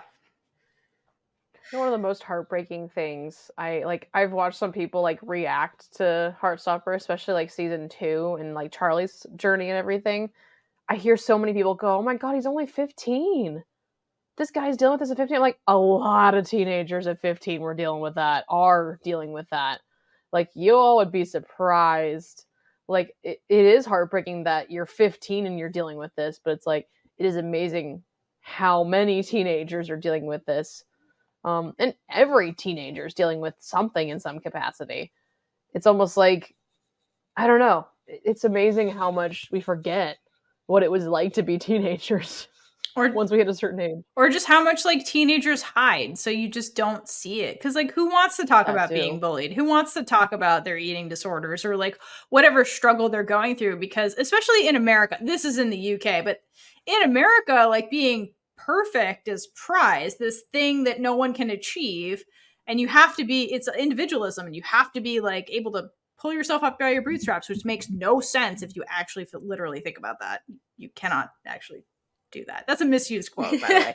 But yeah, so like you can't, like sometimes you can't, and like, you know, our parents, you know, some parents were raised in generations where it's like you can't show weakness, and like especially if you're a boy, and so like it reinforces this like something's wrong with me, I have to keep it to myself. So then like people are like, well, that doesn't happen, not my kid. And like, you know, if somebody feels unsafe sharing that stuff, they're not going to show it to you or broadcast it. And so like, yeah, truly, like what is the extent of like young kids with experiences like Charlie's?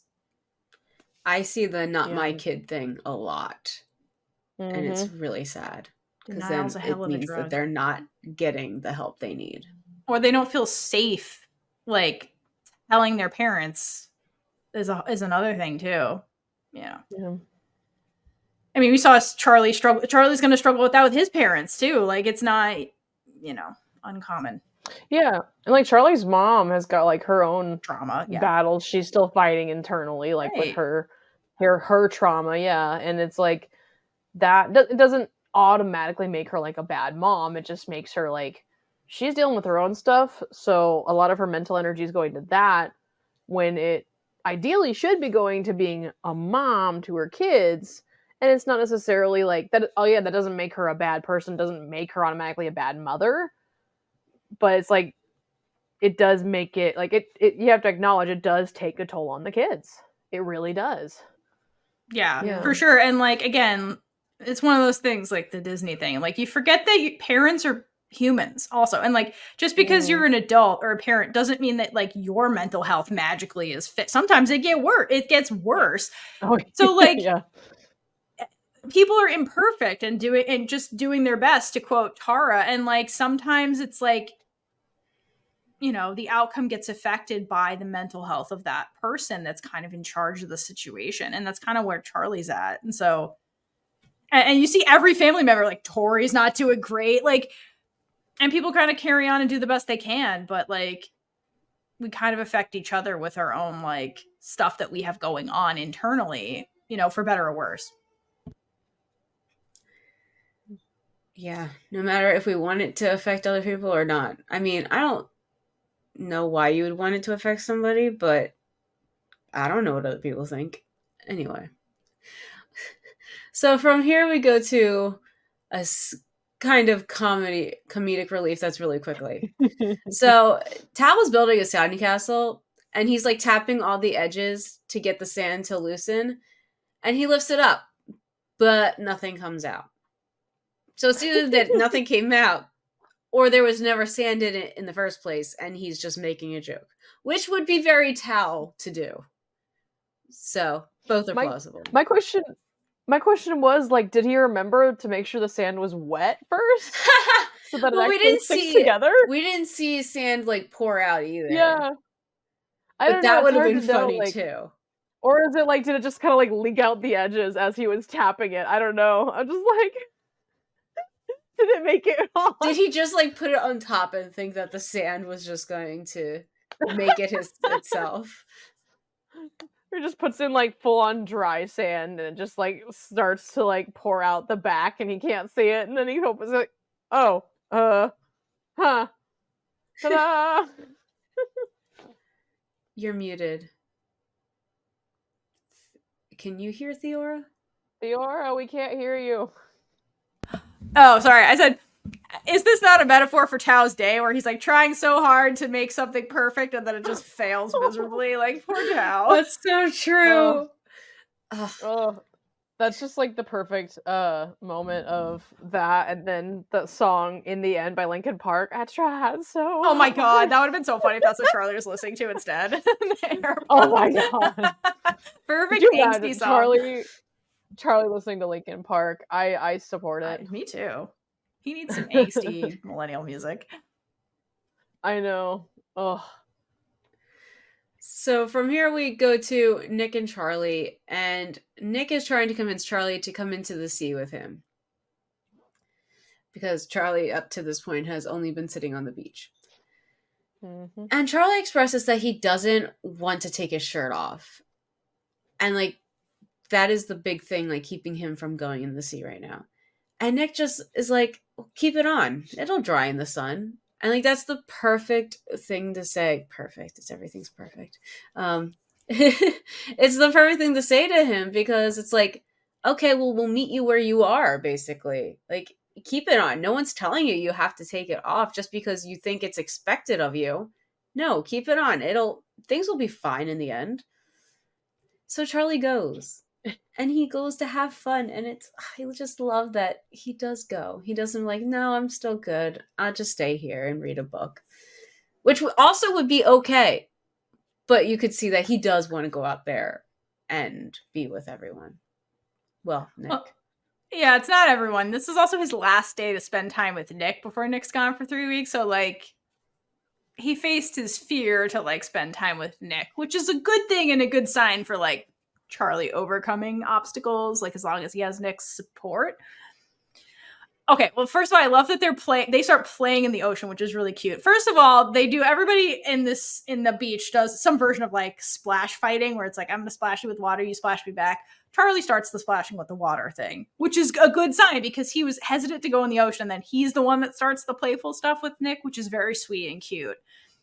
And then I love that we get Nick carrying Charlie, like, bridal style in the water, which, again, Nick is always picking him up, which is not surprising. But if you go, like, beaches are kind of their things. If you go back to, like, when they first became boyfriends on the beach, Nick did carry Charlie, like, bridal style at the beach. So I kind of love that they're, again, still the same Nick and Charlie despite all the changes they're going through. And, like, this behavior is kind of showing that, which is very sweet.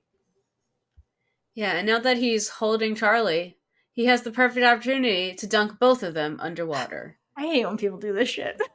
Yeah, it's like, I hate it. No, yeah, I understand. I get it, but I hate it. Because he was having fun up until then. Oh. And there's the adorable exchange from both of them gives Charlie just enough courage to say that he needs to talk to Nick about something. And this is when Nick says that he does too. But Charlie misses that Nick's face is more solemn when he says there's something he wants to talk about. So it's a back and forth of, like, you go first. No, you go first. You have to go first now. So Nick says that he has been doing research and he thinks that Charlie has an eating disorder and he can see that it's getting worse. And this is where the black fog is almost engulfing Charlie. It's getting closer and closer, taking up more of the screen because, like, now someone's really seeing what's happening. And if you notice, Nick is totally in shadow also. Like, he can't even see. Like, the anxiety is even engulfing Nick. And it's distorting Nick's voice to the point where Charlie can't really hear what he's saying. So, like, that's how bad it is. That, like, not even Nick can be the antidote in this. He's, like, a stranger. He's a shadow figure, that's how bad it is. Yeah, because he was the antidote when it wasn't. I mean, yeah, he was talking him through it, but now he's like, this is the problem. We have to face it head on. Yeah. He's not ready for it. No. And so now it's just taking him out of it. So Charlie immediately says that he doesn't think he does. Like, he knows he has issues, but he doesn't think they're that bad. And Charlie tells Nick that he is fine. You don't have to worry about him because he doesn't want to be that burden. He doesn't want Nick to have to think about him, even though by him doing this, it's making him think about him even more. Yes. So it's kind of like just a cycle thing, and then it's just going to make everyone feel worse. Again, I understand. And Nick checks in with him to make sure he isn't angry with him for bringing it up. Because, like, this is a pretty scary thing for him to bring up to him as well. Because, like, how do you approach someone saying, like, I think you have this issue? Because then you're basically kind of saying, like, oh, there's something wrong with you, even though that's not what you meant. But That's what you're Charlie's worried, going like, to hear. yeah, that's what you're worried that the person's going to be thinking that you're saying to them. And then Nick says, is that what you wanted to talk about as well? And like, yes, Nick. Charlie wanted to talk to you about that and then fully deny that he has the issue. Right? That's my the favorite. thing. That's the thing. Like, he wanted, I want to talk to you about me having an eating disorder. I don't have one. Like, well, and I think it's interesting they kept that line in from the comics too, because this does drive a little bit away from the comics that Charlie denies it. Because in the comics, he even says, "No, I think you're right," like from the get-go, in this scene. And so it's interesting that they changed that, but they kept that line, and I thought that was kind of interesting. Yeah. yeah, I wonder why. Yeah, because he says, "Oh yeah, I think you're right," and so then Nick goes on to say, "Is that what you wanted to talk about?" And Charlie says, "Yes," and it kind of makes a little bit more sense in that flow of how it works, Yeah. and so it gives it a whole different meaning in this scene with how they changed it, with Charlie denying that he has it. Yeah. So it's interesting. Yeah. But if this was just his way of getting Charlie to still try and talk to him. He's like, I know that this isn't what you want to talk about, but here's your opportunity to start saying something instead of walking away. What were you gonna say? Yeah. Yeah. It's just, there's so much going on. Both their heads. We just need to talk it out, but we're not ready for it yet. We'll get there. Yeah, Charlie's still in denial, and then poor Nick's trying to get him to acceptance, and it's like Charlie has to accept it on his own first. That's like often the hardest part. And so Nick's just trying his best. What's the phrase? The first step to getting help, or the first step in the road to recovery. Treating something. Yeah, first step of road to recovery is like to acknowledge that you need help or something like that, Yeah. Exactly. It's like Alcoholics Anonymous. The first step is like ask for help or whatever. Yeah. Yeah, you can't help yourself without acknowledging. Yeah, the first step is admitting that you have the problem.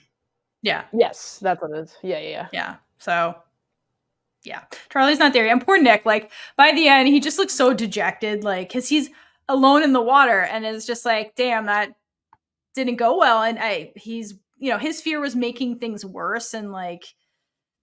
He's kind of feeling like, oh no, did I just make things worse? And it, to me, this kind of goes to show you, like, you can't internet research your way out of every situation. I know, like, we have Google is free and like the power of the internet, but like some situations are too big for that and require actual expertise from people who are trained in this thing.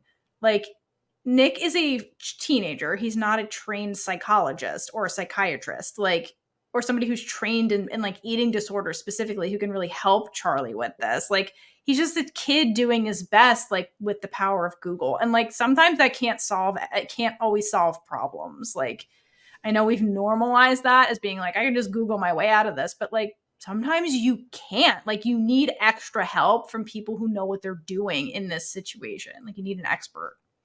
WebMD doesn't always know what's going on. WebMD is not a good website. As somebody who works in medicine, it's really not. It's oversimplified for people who don't understand medicine, because you need somebody who understands this sometimes, that there's more nuance to it, that like if you're not trained in it, it's a different language.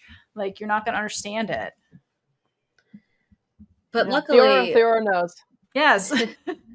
Luckily, Nick does get someone who does have the expertise later. Right. Eventually, like, he also needs help. He's also in over his head. And like, I don't think Nick realizes he's in over his head the way Charlie also doesn't recognize that Charlie himself is in over his head. And that's kind of like their dilemma. Yeah. Well, after this is when the gang exits the beach and rides in the car home.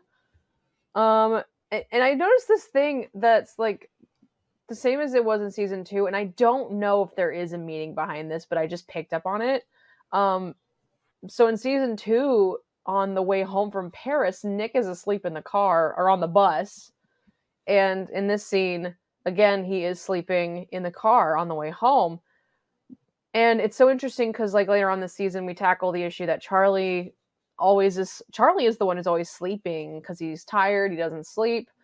But he always sleeps, it seems like, everywhere except the car. He doesn't sleep in the car ever. We never see him sleeping in the car. He's always like has Nick snuggling up next to him, but he's never the one sleeping.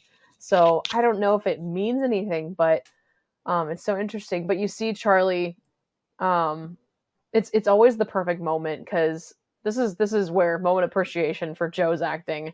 Just like we get to see, no, there's no word said, but just his expression, like the inner monologue just is there and you can just hear it so loud from his expressions. And it's just what I love it so much. Because he looks out the window and then just back to Nick, back out the window, and you can tell he's just like he's got to be thinking about the conversation. Yeah, definitely. Like, and just thinking about like everything. And I have to wonder if that's like part of when he's like really thinking, do I have an eating disorder? Because we don't really see it in the show up to this point, him like considering it, like, right. Do I? Because I know later on we see him researching it. But I think up until this point, he hasn't even considered that it might be a disorder. So when Nick says that he thinks so, it's like jars him. He's just like, what? Right. At this point, no. At this point, he's like, it's just a me problem. Because if it's a disorder, it's something that affects a lot of people, but he still feels like he's alone right now. And then with him not sleeping, I'm thinking that maybe it's his anxiety. Because for those who don't experience anxiety, you weirdos, good for you, Theora. With anxiety, your brain basically just doesn't shut off. And you're just thinking about so many different situations and outcomes. Like, what if this happens? What do you do that? And then it's just, you don't. And then you'll also think about things you did before. And it's just, ugh. Anyway, it can be hard to relax and let your guard down. Basically, that whole thought process, that's anxiety. And so it's hard to relax and let your guard down. And that's what you need to do to be able to fall asleep in the car. Well, fall asleep anywhere. But I'm using, Anyway, I know this all too well. Yeah. You're welcome, Theora. I've definitely never been a car sleeper. Me either. Like, airplanes, anything that's moving, I don't sleep on very well. And maybe that's an anxiety thing. I don't know. It could probably that. And then just like my brain can't shut off because I'm just constantly moving. Well, and I think that makes total sense. Yeah.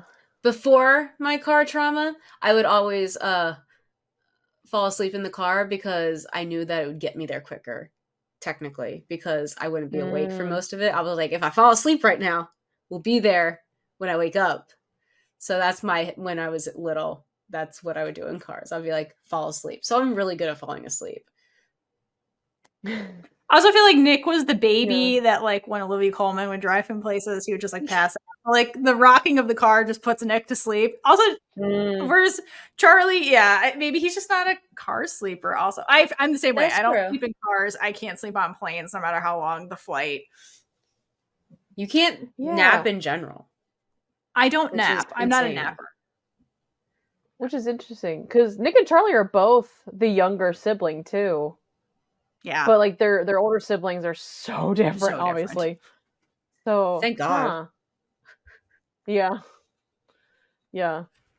But their parental situations are so different too, so it's interesting. Yeah.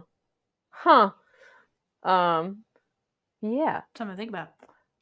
So after the car ride is when they are Nick and Charlie go back to Nick's house, and they're hanging out in Nick's room. Nick is like doing last minute packing for the trip tomorrow.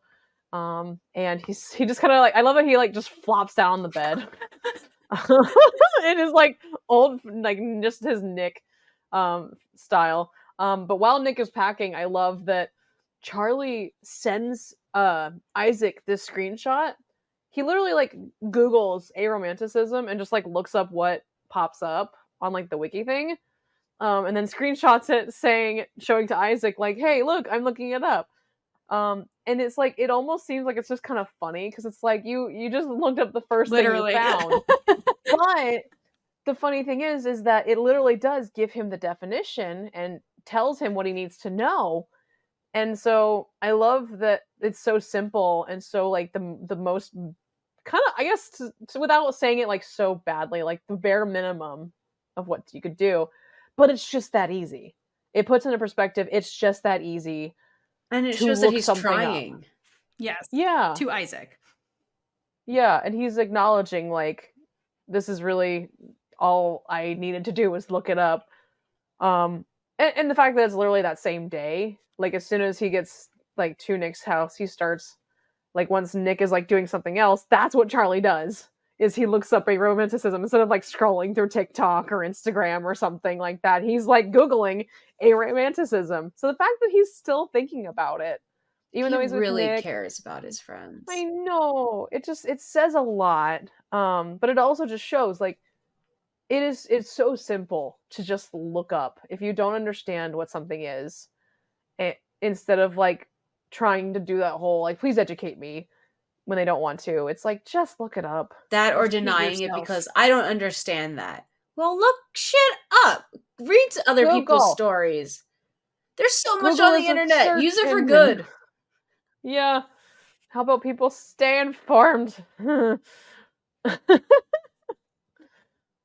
other thing I do like about this scene, yes to all of that, is that while Charlie's doing this, he's also eating toast. So I assume they got there and Nick made him food. And then Charlie is eating something. So it does show that, like, again, he does, at this point, still feel comfortable enough around Nick to eat, which is a big marker of where he's at with his anxiety in that moment and, like, his OCD and, like, all of his mental health stuff. So, like, he does feel comfortable enough to eat something when he's around Nick. So that's good. That is true. I didn't think about the fact. I never considered the fact that it's like literally hours after the conversation too. That's interesting. Yeah, exactly. Even after being pointed out you have an eating disorder, like he's eating. Yeah. So that's a good sign. I also like that they're showing us that he does eat. Yeah. It's like, just reminder, like, he does have this issue, but he's still eating. Like, just because you have an eating disorder doesn't mean you like, don't eat at all. Right. Yeah, especially like in his situation, like with his OCD, it's like, yes, it is in at least in this case, at least for sure. Obviously, it varies, but like it's a controlled environment where he's safe.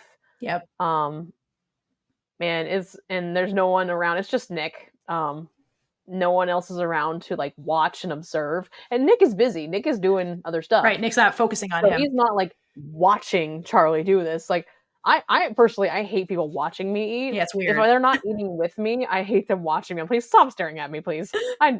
This is not a show. So true. This is not a stage show. No, thank you. Well, that's I'm just trying to exist. I mean, yeah. Okay, so I technically am forced to watch people eat if I have to go out because I can't eat that much and I eat quickly. So like I don't know what to do. But you have a conversation, you just don't stare at them eating. Yeah, it's like if you're out to eat together, that's totally, I get that. Like that's great. I'm thinking just like, I don't know. Like I just hate being somewhere and somebody's just sitting there or standing there just like watching people. And it's like, please don't. No, go away. It's just weird. I don't know. I don't like being on display for people that aren't also eating. Just makes me feel uncomfortable. So I can get totally that just as a natural thing. But yeah, I can totally understand why he would be munching on stuff while no one's paying attention to him. Even if Nick's like in the room, he's occupied, he's doing stuff. He doesn't care necessarily. I mean, obviously he cares, but like he's not judging. He's not. Yeah. Yeah, I know. I totally get this. I had this the opposite way with food. Like you escape the people and so much going on with it. Yeah. So after like that little text exchange, Nick does like the flop down on the bed And he goes, I think David stole my goggles, which in this like in the comics it makes a little bit more sense because David actually goes on the trip in the comics, but he doesn't in the show. So I'm like, why and when would David have stolen your goggles? Yeah, I don't Did he have understand this them at the line. beach? No, Or did I he don't not think so. have? Because like, why wouldn't he have said that at the beach then? Like, why would he wait? Somebody had goggles at the beach, didn't they? Who am I thinking? Did Imogen bring? Imogen feels like the one that would be like, in case anyone wants to snorkel. Imogen brought everything. That's what I mean. So I don't know that Nick brought. Maybe he just didn't think to bring it. Yeah. So it's like either David is like home and he's just not on screen right now, like we don't know him, but Right. also he's not like the mom. Like obviously we know Olivia Colman couldn't be in the season, so Yeah. they had to like kind of write out that whole mom storyline. So but she doesn't go on the trip, but neither does David. So I'm like, yeah, if neither of them are going, when was David here? I don't know. It's just funny. It just gives me thinking, like, when would this have happened? Huh? And why? Why would just to be a dick? I guess he would steal this from Nick. Yeah. So my idea is that he had his stuff for the beach on his bed. Maybe David came in, just like took the goggles because he's like, oh, that'll make it harder for him to swim underwater. Right. And then like he realizes it, and like he wasn't thinking. He was just like trying to go really quickly to go see Charlie. And then when he got home, he's probably like, oh shit, I didn't have my goggles. Obviously he didn't need them, but now he has a moment to think like, oh, wait a minute. I was supposed to pack those. Although it almost could be taken as like a joking thing. Like maybe he did lose them. And he's just joking, saying, "Oh, it's definitely David." I could see fair. Like that's blame him for everything. I could see Kit's delivery of that line being more of a, "I think David stole my goggles." Yeah, definitely was David. Definitely David, not me. No, David. I could never lose them. I'm not capable of losing things. All right. Speaking of the trip, though, so then Charlie and Nick have a little bit of a heart-to-heart about like the trip. And it's going to be a 3-week separation. And they mention, like, I think Charlie mentions, this is the longest we've ever been apart since we started dating, which is a lot, for like somebody so young. So that can be super challenging. And then adding on top of it, like the eating disorder that Charlie is becoming aware of and that Nick is fully aware of just makes like, I would imagine it would make like that anticipation of separation like worse. So even though we didn't really get to see Nick stressing out about this separation, I wonder if he also was like on some level kind of like stressed out about it, and like that's why he brought up the eating disorder too, similar to Charlie. He's like, well, we're gonna be apart, I need to talk to him about this before it's too, you know what I mean? I wonder if that was like played into the timing of like why Nick wanted to bring up the eating disorder now before he left. Yeah. I didn't even think about this, but there is a parallel with Nick and Charlie and Tao and Elle. So Nick and Charlie are going to be separated for 3 weeks, but then they're going to see each other again at school. But Tao and Elle have 3 more weeks together before they get separated by school. I think it's true. Interesting, like opposite sides of it. I don't know. Just thought that's so interesting. Like, ooh. That parallel is very interesting to think. Yeah, it's like both. That's really good. Yeah, we only have 3 weeks. Oh, we have 3 whole weeks. Yeah, just completely different opposite sides. Huh. So after that, there's like this cute little exchange where Nick's like, "You gonna miss me?" Charlie's like, "Eh." Nick's like, "Excuse? Rude." Nick gets up and he's like, "I'm gonna go take a shower. Because I have sand everywhere, naturally, because you go to the beach." Oh yeah. And he turns around, he asks Charlie if he wants to watch a movie after he gets out of the shower, and Charlie says, "Only if it's not Marvel." Love it. Alice, I see you. I know that line's in the comics, but Alice, I see you. If for those of you who don't know, Joe, the actor who plays Charlie, Joe Locke, is also in a Marvel show. He's not part of the universe.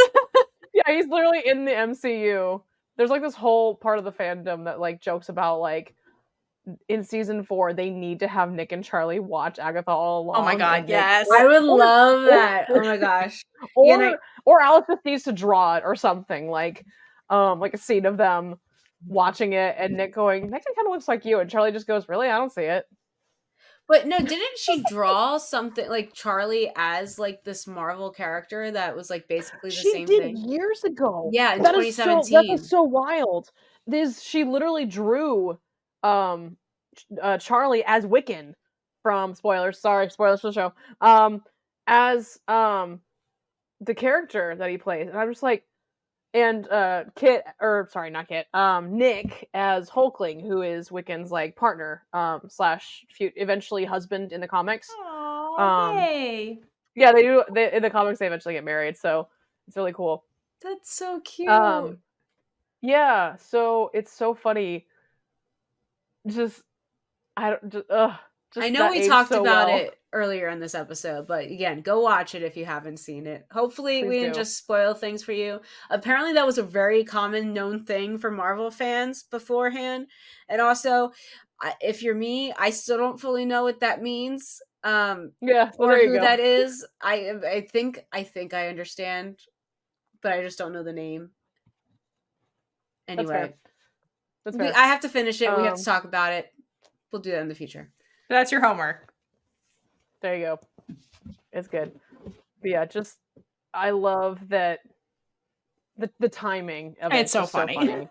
It's so perfect especially because this season literally came out I think right as was it like episode 2 or episode 3? I think it was had just definitely come out, airing at the same time. Yeah. I think it was like episode 3 of Agatha All Along. Episode 3 or 4 had just come out the day before this dropped. So I thought that was just so funny. That aged so well. Thank you, Alice. This was the fall of Joe Locke. Like it was his fall season. He had Netflix. Oh, I thought you were saying no, that's not what it sounded like. The fall season. Season. There you go. Like, what are you talking about? He's done Broadway. Joe Locke's era. How about that? His I was like, what do you mean the fall of him? What happened? Well, I can't be like hot boy summer because it wasn't summer. It was fall, like cozy boy fall, I guess, of Joe. It is Joe I Locke feel like autumn. that would match for both of them.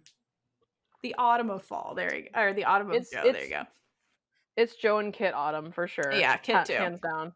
Kit's on Broadway right now. And he's got a movie coming out soon, I think. I don't know. Too. Well, yeah, he's the Wild voice Robots animating.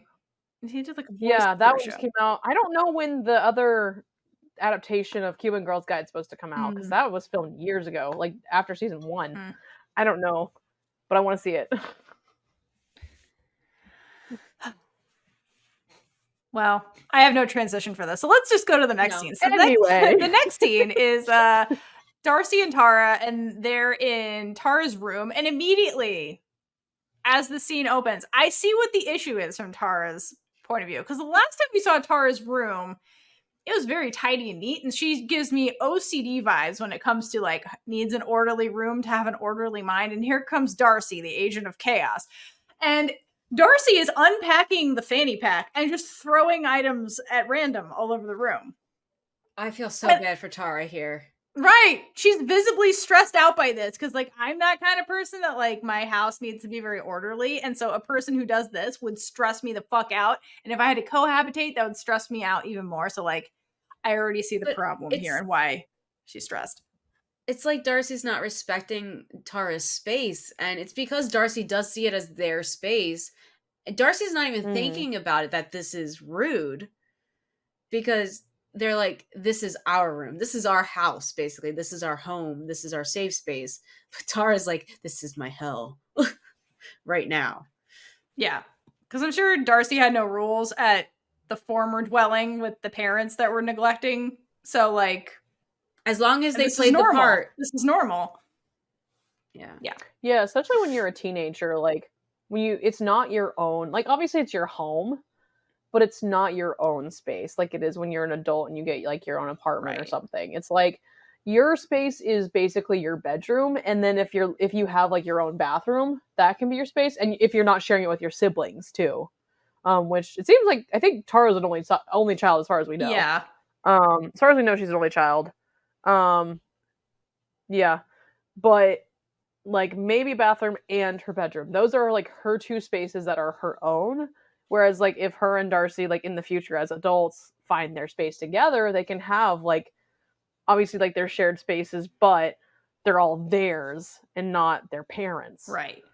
So yeah, and I think that's what I can ups totally the understand anxiety that. for Tara, because it's like her space she already has is getting, which is small to begin with, is getting even smaller because like there's another person now taking up that space and treating it like their space, not her space. So it's like, yeah, that's where the stress is. So Tara's like, we need to talk, and sits down Darcy and tries to convince, at first is like trying to just convince Darcy to go live with the grandmother. She's like, man, give that a shot. Like maybe that'll be good. And Darcy doesn't quite hear all the rational reasons that Tara's bringing to the table for this. Instead, what Darcy hears is, Tara's rejecting me.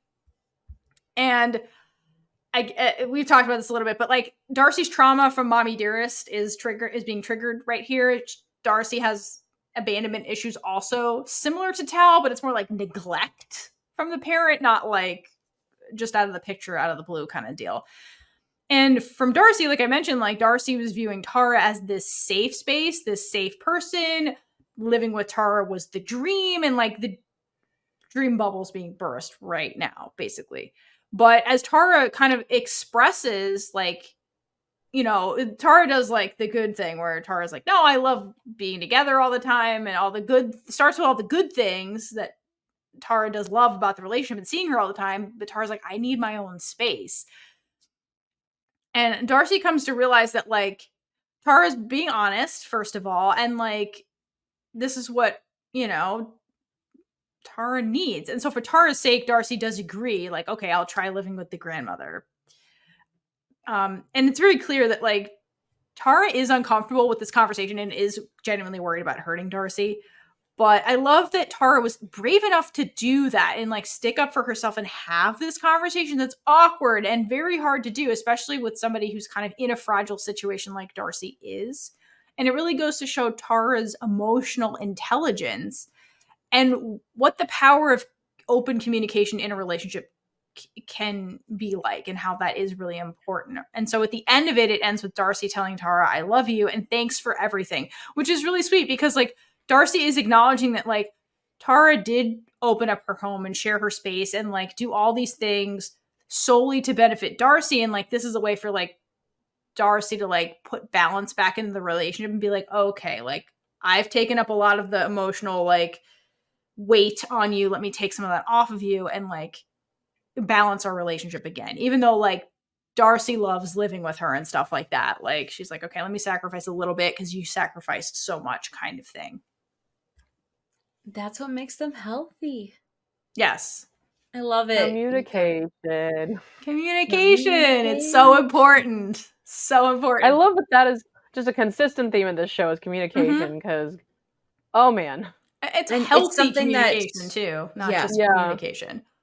But it's something that teens need to see. And that's why like every teen needs to watch Heartstopper because it's showing them all these things that they're not getting from regular media, at least in America. Because the American media, they're basically adults in college. Right. And I hate it. Yep. Yeah.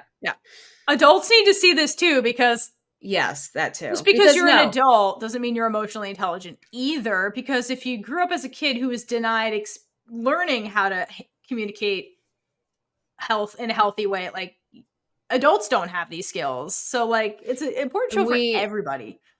Yeah, and I know this is still media, but we see that play out in a Thai show called Blank that we covered, where the main character was like repressed growing up and not taught like how to communicate healthily at all. Like, communicate, and like we see her go through learning all of this as an adult. So yeah, you're right. Everyone should be watching Heartstopper because there's so much to see of like different people's thoughts, how to like, although you can be different, how to like balance it and communicate through it rather than fighting or flighting. It's just like, yeah, don't exactly. fight or flight. Communicate. Meet in the middle. Set healthy boundaries. Like, it's a perfect television show, and it's a perfect piece of content. Alice is the genius. I will die on that hill. Alice is a genius. This was genius. Alice is. Yeah. So speaking of communication, we're going to head on over to Tao and Elle now. Because Tao is very much in his head. And I don't think he fully knows how to communicate, because I don't think he knows exactly what's going on in his head right now.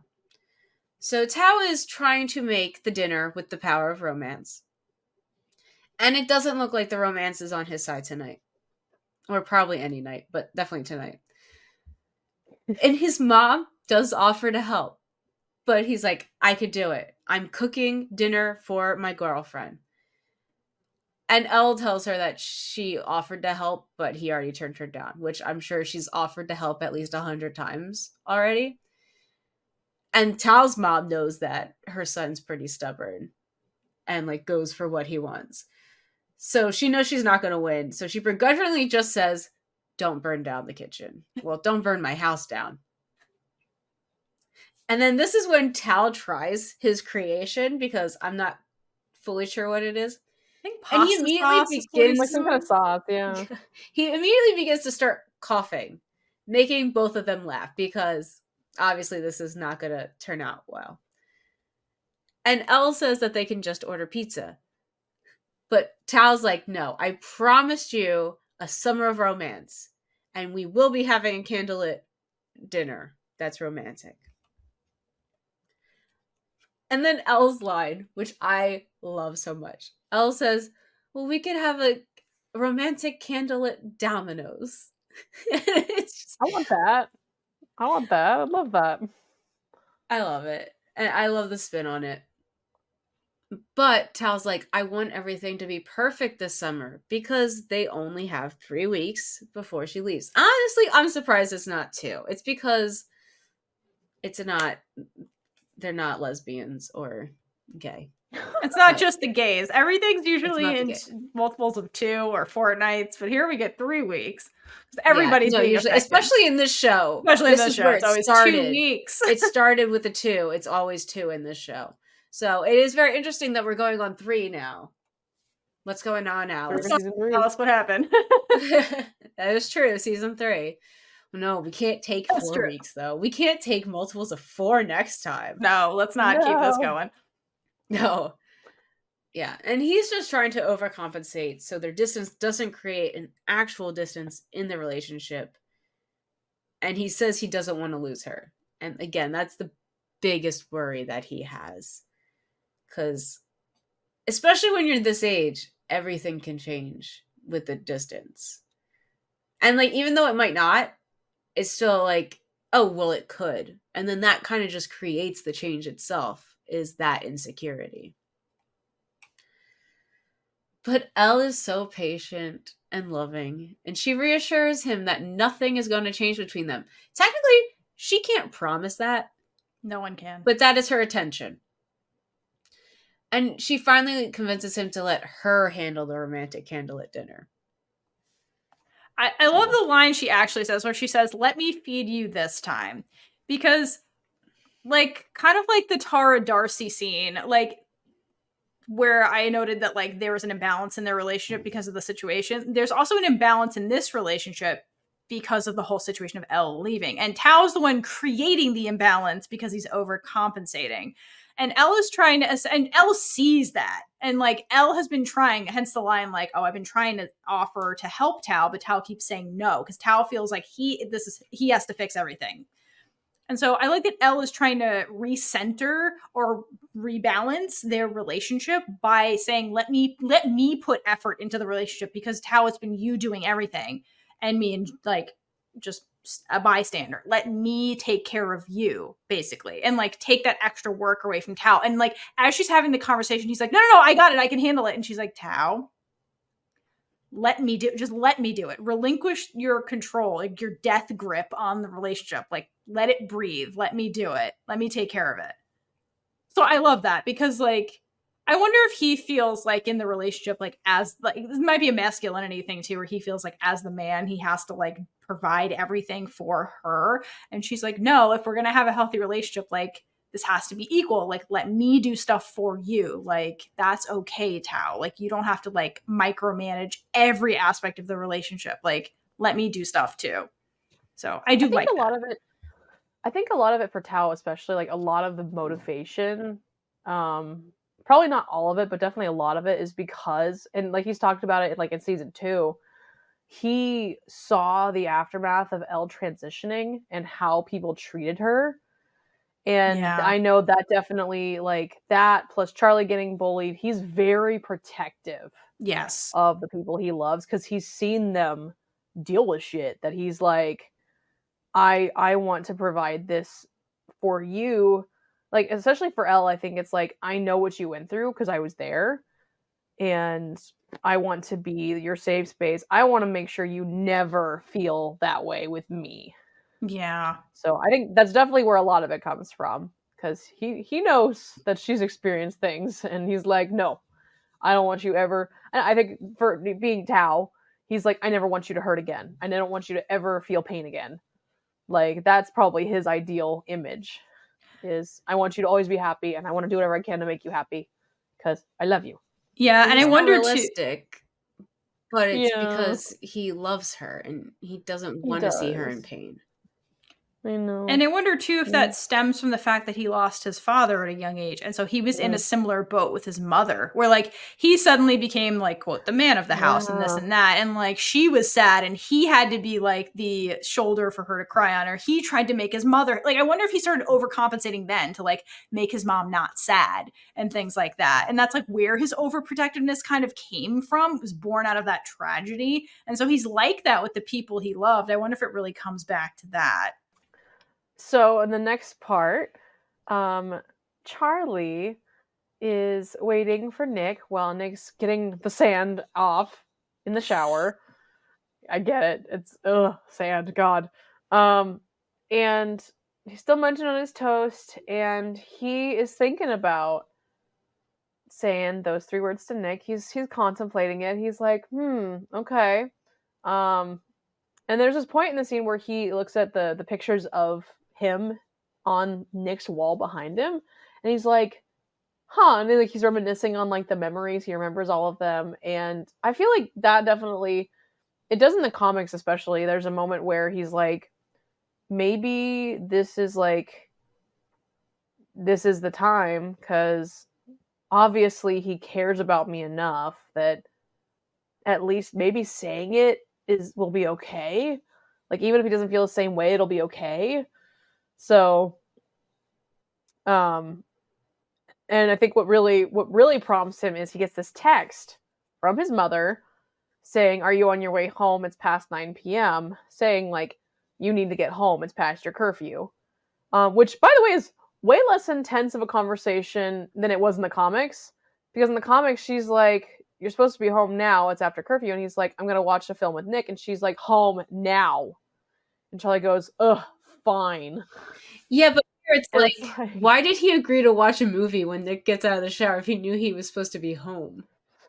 I wonder if he just, maybe I lost track of what time it was or something. I don't know. Maybe. I mean, it happens. That's just kind of what I was thinking. Maybe he just didn't realize, oh my god, it's already after 9. Oh god. Because time is what is time? Time is irrelevant. What is time? In the words from Agatha all along. Yeah. The flow of time is irrelevant. Love her. I know. So yeah, I liked that they didn't dwell on it too much. Because it's a little bit more tense in the comics, this whole part where definitely. Yeah, and then like when he gets home, his mom's like, "Charlie, you're late." So it's like that doesn't happen in this either, which I like, because it lets it, because this is supposed to be like a really sweet, really iconic scene, and then there's like this tension. You're like, heh, heh. So I love that they kind of took out some of the intensity, but Charlie is still like getting this text saying, "Hey, you need to be home," and he's like, "Oh yeah, okay, I need to go home." So he goes up to the door while Nick's still in the shower. And I want to just say, the shower door, the door like to the shower when it cuts to Nick in the shower, it looks like a sensor bar because it's just bars. I can't unsee it. Now I so can't, Alayna. It does. Is It it? does. Or No, is that I think it's literally just the like the shower? design. No, I think it's just the design, so other people Okay, can yeah. go in there and like it's a privacy Yeah, I feature. think it's just a but yeah, it does privacy look like a thing. sensor bar. But it looks like a sensor which I think is so fitting considering a lot of people were just like, why are y'all obsessed about this scene with y'all just want to see Kit with his shirt off? Like, please don't stop being weird about this, guys. Come on. He's he's a person. Come on. Right. I agree. So these are they're supposed to be teenagers too, so I think it's age appropriate to have the shower design like this. Yeah, he's supposed to be 16 years old. Like, stop being gross. Okay. So Charlie basically like knocks on the door and starts talking to him while he's in the shower, and he says, "I gotta go home." Nick's like, "Oh, I'll walk you home," and Charlie's like, "No, it's okay. I wanted to tell you something." And I was so hoping they were gonna keep this from the comics. The moment where he looks at Nellie, it's just so cute. It's just a single shot of Nellie. But it's just like So cute. I don't know. Like the meaning, it's kind of like just I don't know. There could be so many different meanings to like why that shot was there, in the comics and in the show. But it's just like he knows like Nellie. He knows Nellie loves him. Nellie loves him so much. So it's just like he's part of the family because Nellie's accepting him. It's very important that your pet accepts your partner. So like they got to get the seal of approval. So I'm like, maybe that was part of it. It's just like, well, Nellie, I know Nellie loves me, so maybe I can do this. I love the realism that Nellie waits for Nick by the shower because my dog does this. It's also really cute. Yeah, that's where Nellie just is. Yeah, I know. I think my dogs used to do that when my mom was in the shower. It was so cute. Sometimes they would nose their way in. Yep. If the door was like ajar, they would be in there. They'll be in there. My dogs will not do that because they hate baths and they associate that. Like if I'm picking up both of them, they're like, "Well, shit, we're getting a bath," because I never pick up both of them together. But they're little assholes sometimes. But the one does wait by the gate in my room to like keep them in there, and she'll be like, "I'm just waiting for you."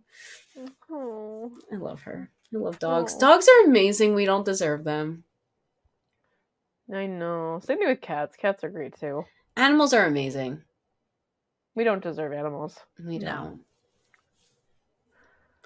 Yeah, so the next part, Charlie, after the shot of Nellie, has plucked up enough courage. So it's interesting that this scene, the way it happens, I love it, and just like the acting between both of these guys. So obviously, Charlie says, when we were in the sea, and Charlie's thinking he was going to say I love you to Nick, but Nick is definitely thinking about the eating disorder conversation. And so they go completely different ways on their thought process of where Charlie's going with this. Like, Nick probably is thinking, is Charlie going to, like, address this now? Is he going to say, maybe you're right? I don't know. Like, either way, I'm in the shower. Yeah, where is this going? And Charlie is, like, plucking up the courage to say, I love you. And so when it finally happens, by the way, the crescendo in the music in this moment, for it to just, like, as soon as he says the words, to go, like, just stop immediately. Like, it's almost like, not quite a mic drop, but it's just like this weight has just dropped off of him. Because now it's said it. And it's captured so beautifully in the music.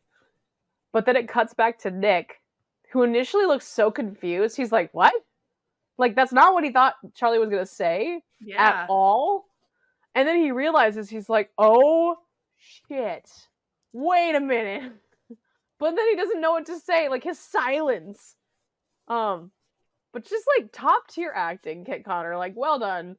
Just, you could just see his expression. Like, in his face. No words, pure silence. You knew exactly what he was thinking. Like the shift of realizing what Charlie actually just said.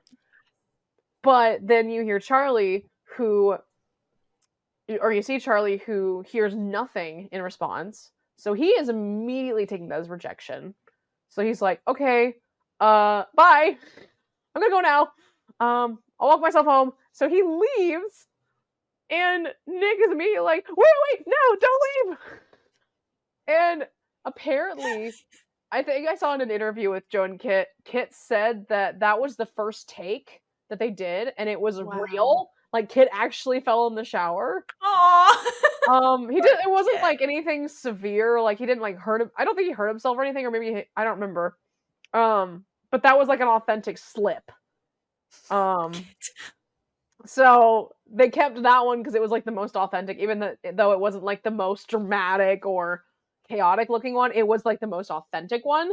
It was perfect. So I love they kept that take in. That's just so funny. It's so funny. So yeah. Nick immediately is frantically just like, I need clothes. Wait, I can't go out there like this. He's like in a towel. I'm so surprised he didn't run out in the towel, to be honest with you. I am too, actually. Yeah. I do miss Olivia Colman in this moment because of the fact that there's like the scene in the comics where his mom's like, where are you going? At least put shoes on, child. Olivia Colman would have killed it this season. Oh my god, it's so funny. I miss her. But like, okay, my question though is, imagine Olivia Colman was there and then overhears Charlie saying this, and she's just like listening to Charlie say this to Nick. Oh, that would have been so cute.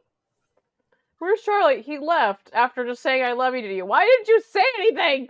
Right, she'd be like, Nick, what the hell? Did I raise you right? I raised you right. Come on, do better. Go get him. Put some shoes on. Go get your man. Yeah, I feel like Olivia Colman would have been like, get in the car, we're getting him. Yeah. She'd be like, get in the car. Absolutely. Oh my god. And we're bringing Nelly too. Come on. No, Nick like frantically, I don't know if he puts on like, I don't know if it's like just like some shorts, like a hoodie. Like a hoodie, basically. Yeah, like a zip up hoodie, and that's like pretty much it. Just whatever he can get on like in 2 seconds so he can run after Charlie. Which is so funny how dramatic these two are. Oh my god, I know. Just because it's like he's literally walking home. Like, it's almost like the end. It almost seems like he's going off to war. I'm never going to see him again. He's literally just walking home. But Nick has to, of course, it's the run 3 weeks. after him. He's not going to see him for 3 weeks. I know. He's like, he has to catch up to him, like, now. Now. I mean, I totally get the urgency of, you just said you love me. Oh my god, wait. And immediately comes up and catches up to Charlie, tackles him in a hug, and there's just like this whole exchange, which, first of all, why? So I know this season was mostly filmed in like, what was it, like October, November of like last year, or not last year, but year before, and why did they make poor Joe and Kit having to always do all these scenes where they're like in the rain, they're in the ocean, or like Kit's literally like having to be like fully wet from taking a shower, and it's freezing cold outside while they're filming. Like, if you see them behind the scenes, they both have like their big coats that they put on. It's because they're freezing. I'm just like, God, to be an actor, to be a film actor, good God. Seriously. Yeah, like even in season 1. I mean, yeah, they're wet and like cold like that. But there's also a bunch of crew members behind the camera who are not being treated well and are also freezing their asses off, but not getting the That's so recognition they true. deserve. That is true. Yeah. Shout out to film crews. To crews in general, just yeah, they do a lot. They do so much, and the show can't happen without them. So yeah. So what we're saying is no more filming in England in October when it's cold. Pick a warmer month, guys. Be nice to everyone. Or just not outside. Yeah, just don't film outside. And don't make your actors have to get wet, please, because that's just, oh my god. But you're right. There's a lot of scenes where they're just like soaking wet. Like in the beach scene in particular, like when they were filming it, there's like water actively dripping off of the actors while they're acting. And I'm like, how many takes where they're just like pouring water over them and making them do this? It must have been freezing. Oh, I know. Like literally the like the part of the scene where Nick dunks him in the water and they come out and they're like both going ah, so cold. I'm just like, how much of that was Nick and Charlie and how much of that was Joe and Kit just That being going, oh cold. my Yeah. god, I'm freezing. Like It's so true. That seems pretty authentic to me. I mean, fair enough.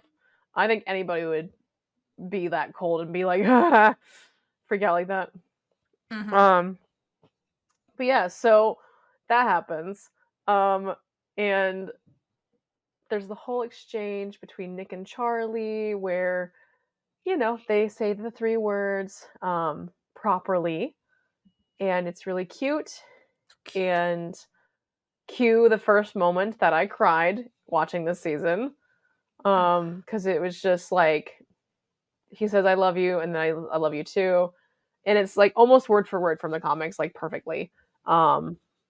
And when Nick says, come here, you idiot, and he kisses him, and Tom Odell starts playing, I'm like, no, I lost it. Ugh. It's so perfect. And I love that it really encapsulates how well Nick knows Charlie. Because, again, Charlie has that insecurity of like, yeah, you don't have to say it back, you know, kind of thing. And Nick says it multiple times and then kisses him to like not only like say it multiple times so that Charlie hears it more than once and then like shows him I mean it. So I do love that because, you know, Charlie has that, you know, thought in the back of his mind that, oh, maybe he doesn't mean it. But I love that Nick really shows him like, I love you. Yeah, he says, I love you too. I love you so much. Yes. He follows it up with, I love you so much. And it's so cute. It's perfect. It's actually perfect, not Actually sarcastically perfect. I know, it's under the street lamp. It's That was cute. in the nighttime, just on some random British street.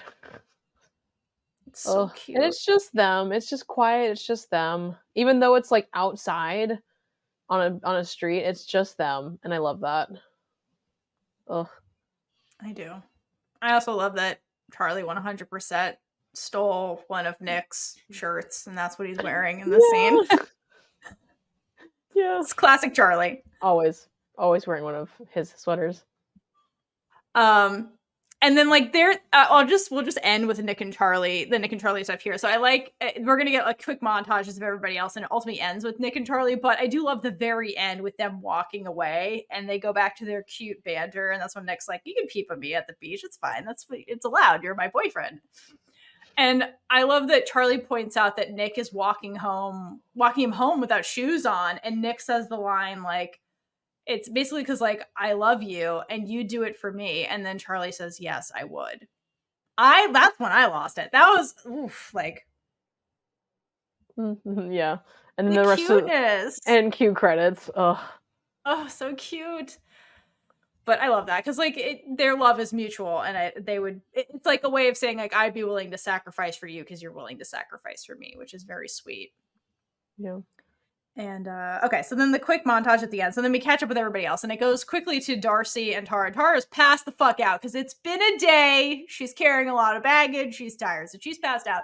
And Darcy's kind of just like watching her sleep, and then like you see like Darcy snuggle closer to Tara because like, you know, they're about to be like, you know, separated in a way, but like, so Darcy's like clinging to her happy moments of like what living with Tara is really like before like that kind of goes away kind of deal. So it's kind of bittersweet, but also cute. And then we cut over to Tao and Elle salvaging their evening. Okay. And we get to see what like a romantic dinner from Elle is. So Elle gets the pizza, like she said. And I love that Tao, and there's candles.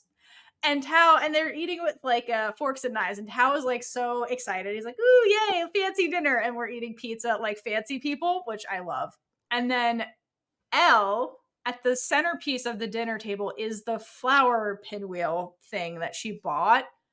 So it's really sweet that like this is Elle's version, because like we've seen up till now Tao be extremely thoughtful when it comes to the relationship and like trying to do everything that he knows that Elle would like, but like this is Elle showing that she knows him just as well and can set up romantic dates with Tao that are personal to him as well. Like they do have that back and forth, and I love that we get to see that in this scene, and it's very cute. And they're all just smiles and happy, and they get to be together, and that's all that matters. It's very cute.